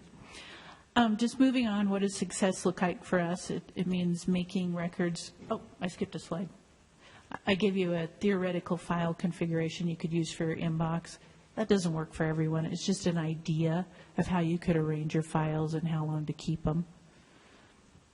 So what does success look like? It means making records and information awareness a citywide priority, frequent education and communication with our employees, maintaining an up-to-date retention schedule, collaboration about records management with risk, legal, IMS, compliance, realizing cost savings and efficiency opportunities, improved searching and sharing with our citizens, and metrics to measure compliance with our policies. So to summarize, the way we manage our records according to retention schedule directly affects the amount of information we must search and retrieve in response to grandma or discovery. And there's a definite connection between expenses and how well an organization manages its records. So with that, we're happy to answer any questions. Your retention schedule is available on an intranet site. Always here to help you. Anyone have any questions? Overwhelmed you? I'll send you my questions. Okay. I don't have to talk about it now. Offline. I think that's it. Thanks. And we are on to number 10, the dinner break. Yeah, do we have announcements? Should we do the announcements now?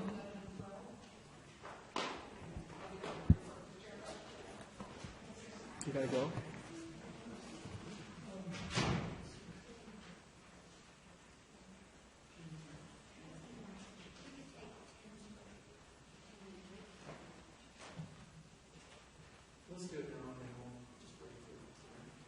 Follow up with Councilmember Mendenhall. There isn't anything that will be decided necessarily at this time. It's on here, but I don't think that it would be fair to get people to just decide it. I think it just needs to be thought about. So we'll have a follow-up. Okay. All right, so financial disclosure announcement. Each year in January, we remind council members of the obligation to have a current financial disclosure on file. And if nothing has changed since the previous year, you don't necessarily need to update it, but you want to just keep an eye on that, and we remind you every January. Oh, it is? No, is it just the electronic version, or is that a I thought it was a hard copy that we fill out. Is it? Okay. Yeah. Oh, so not a like a campaign financial disclosure, just, okay, the conflict of interest. Yeah. Okay. Yes. Got it. Okay. Then the Central Business Improvement Assessment Area Board of Equalization. Right now, the contractor for the Central Business Improvement Area is the Downtown Alliance. So shorthand, we refer to this to the Downtown Alliance. The protest hearings for that are coming up, and under state law, there is used to be a requirement, now just a preference, for council members to attend those meetings. And there are 3 coming up. The same individual does not need to attend each meeting. We usually try to find a different council member to go to each meeting. Those are January 25th, which is a Monday from 9 to 10 a.m., January 26th, a Tuesday, 10 to 11, January 27th, Wednesday from 1 until 2. So they're trying to provide a variety of times so that anyone with concerns can come to speak with the Board of Equalization. Stan has concerns. Okay. Okay. Okay. Going once? One more I person? can do the third one as long as it's Monday. Yes. Okay, Monday is Councilmember Adams. That was Okay. easy. And then Oh, wait, there's another one. either of the other 2. So can we put, let's see, Councilmember Penfold on the 26th and Councilmember Kitchen on the 27th. We'll send those out as appointments. Okay. And we can switch around if you guys want. Okay, and then the calendar is, we've put this off a couple of times, and it's a little detailed. Should we go ahead and go through it now? Okay.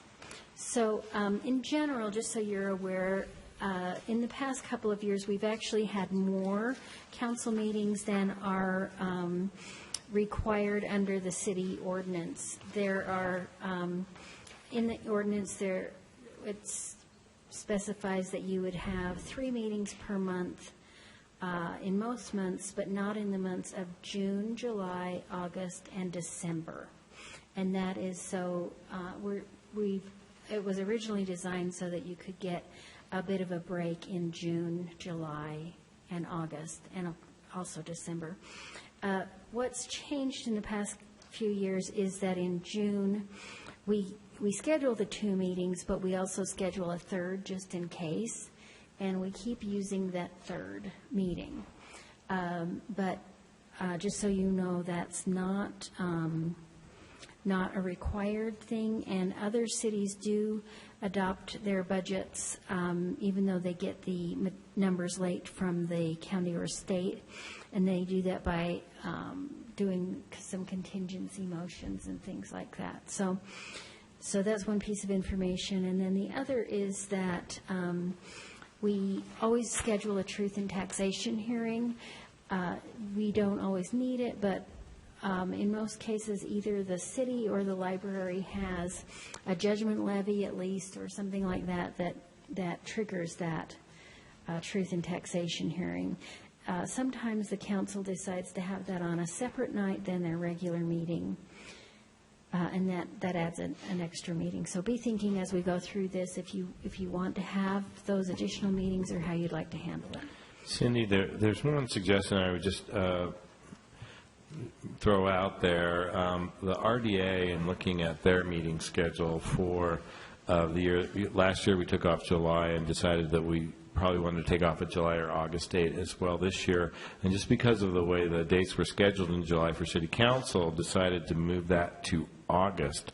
So I'm wondering if there's a possibility of moving that meeting on the 9th to the 23rd, just so that would give people a longer break in between our meeting on the 19th and the 16th. I don't know if that's possible, if there's other constraints there, but we would not be, at this point, scheduling an RDA meeting for that night, or that afternoon, Okay. in August. You will need to have a truth and taxation And is that the hearing. 9th? Is that the... We don't know the date yet. We'll know that in probably a month.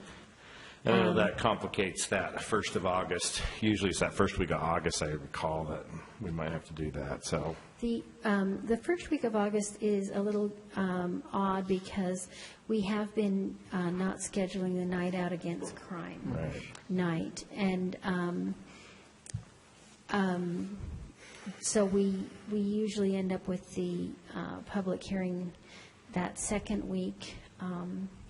But I think that has to be completed by, I think the 16th might be too late. Yeah, as I But I'm not recall, it's sure. like the 11th or 10th or 11th or something like that. Well, we held it on the 13th this year. So at this point, we don't have an August meeting scheduled for RDA in the annual schedule. We could modify that if we need to, but that's just something I think we might want to consider when we're looking at these July and August meetings. What we've looked at in the past is trying to give a big enough break that people who are planning vacation, a couple weeks or so of vacation, don't have to miss a meeting. Yes, and that's really a lot of times when people have to miss meetings, we end up having to redo a lot of business. And the reason they have to miss meetings, though, is that we've quit doing those big blocks of time where people used to get those vacation times in. So, and sometimes it can be avoided, but we are disadvantaging people by not sticking with what we used to do.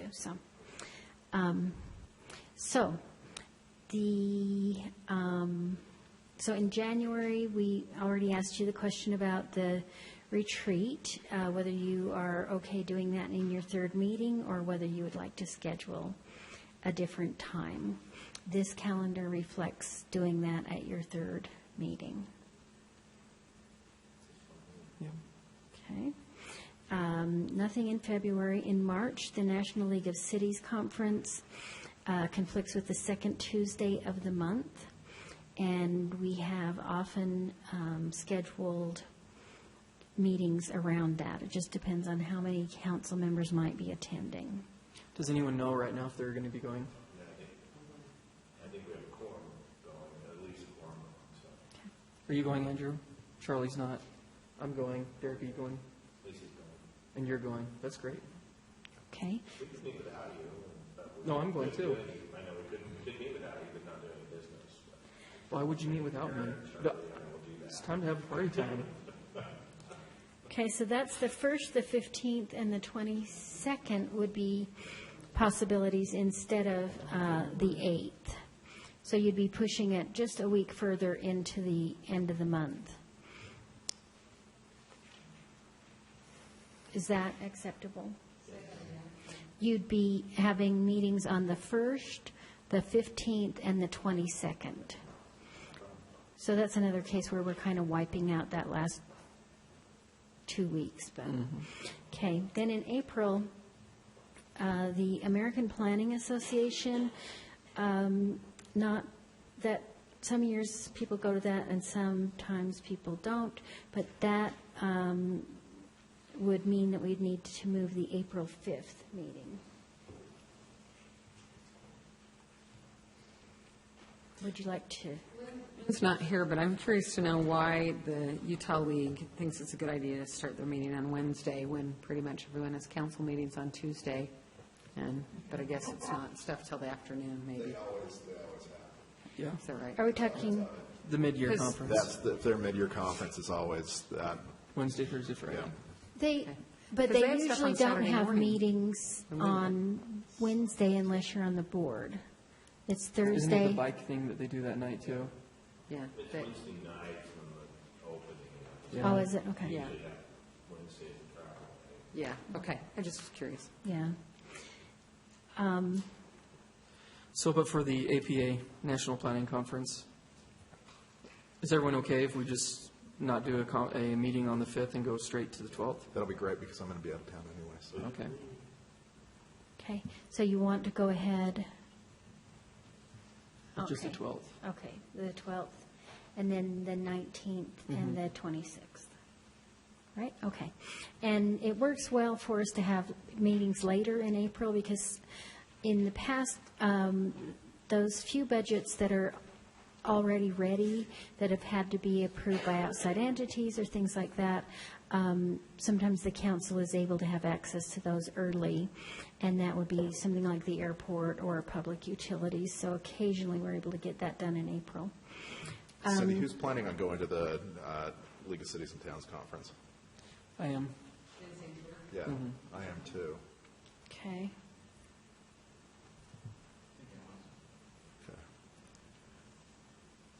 So Charlie, Luke, James Rogers, and Andrew.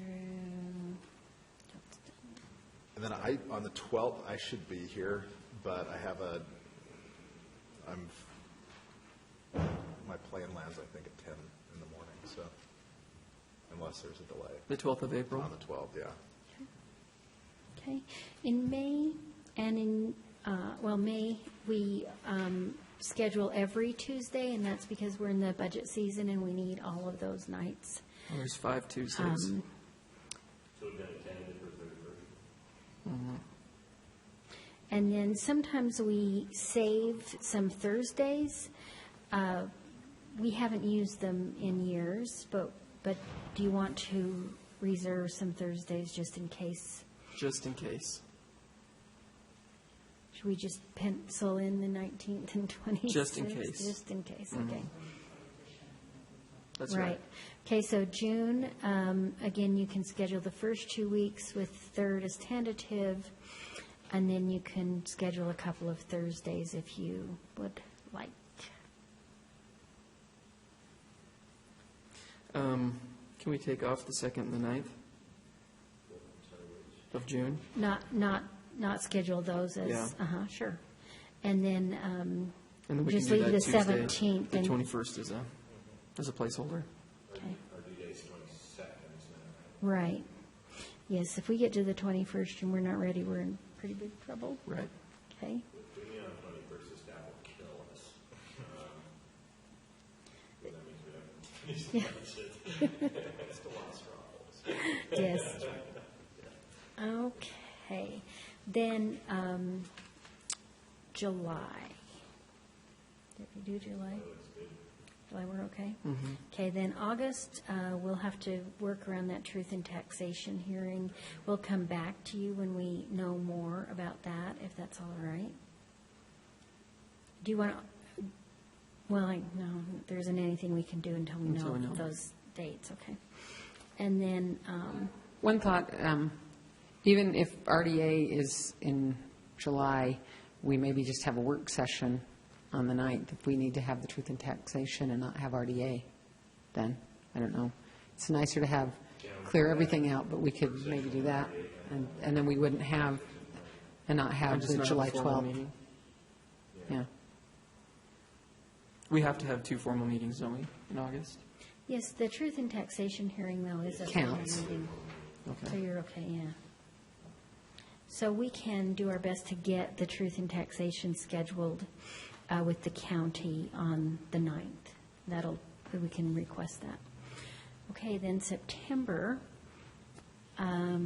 you occasionally have had a second retreat later in the year, but we're calling them workshops. Unless we can get someone to come in and give Lisa a pedicure. Okay. So are those dates okay for now? And do you want to wait until you see how things are going before you decide whether to have a second planning session? Okay. Revolution in October. Not many people go to that, but some. Okay. And that is October 11th. That's a very, for new folks, that's a very well-regarded transportation planning walkability conference. Oh, it's in San Francisco? I've never been able to go in the past, but this year it's looking, It's that's what I've really heard, and so an excellent I'm conference. going to try to make this one. Okay. Yeah. Okay.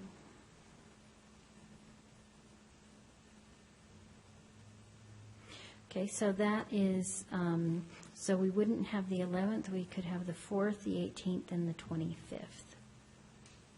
And then I'll have to circle back with Erin, and on any of these that are a problem for her, I'll follow up with you guys.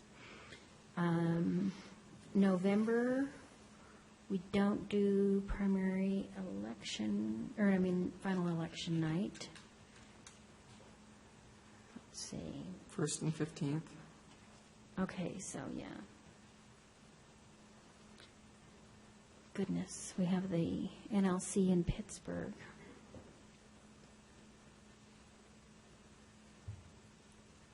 So you have your choice of having the first is a definite. You can either do the 15th or the 22nd, but the 22nd is the week of Thanksgiving. Yeah, the 1st and 15th. Nobody wants to come the week of Thanksgiving. Okay. All right. Charlie does.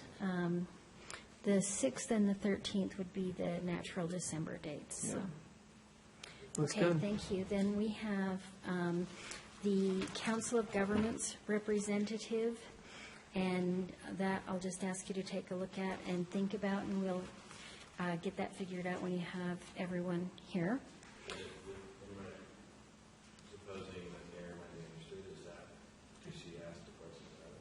Well, just that she asked if that would be decided, so I don't know if she's interested or not, but just that we'd need the whole group to.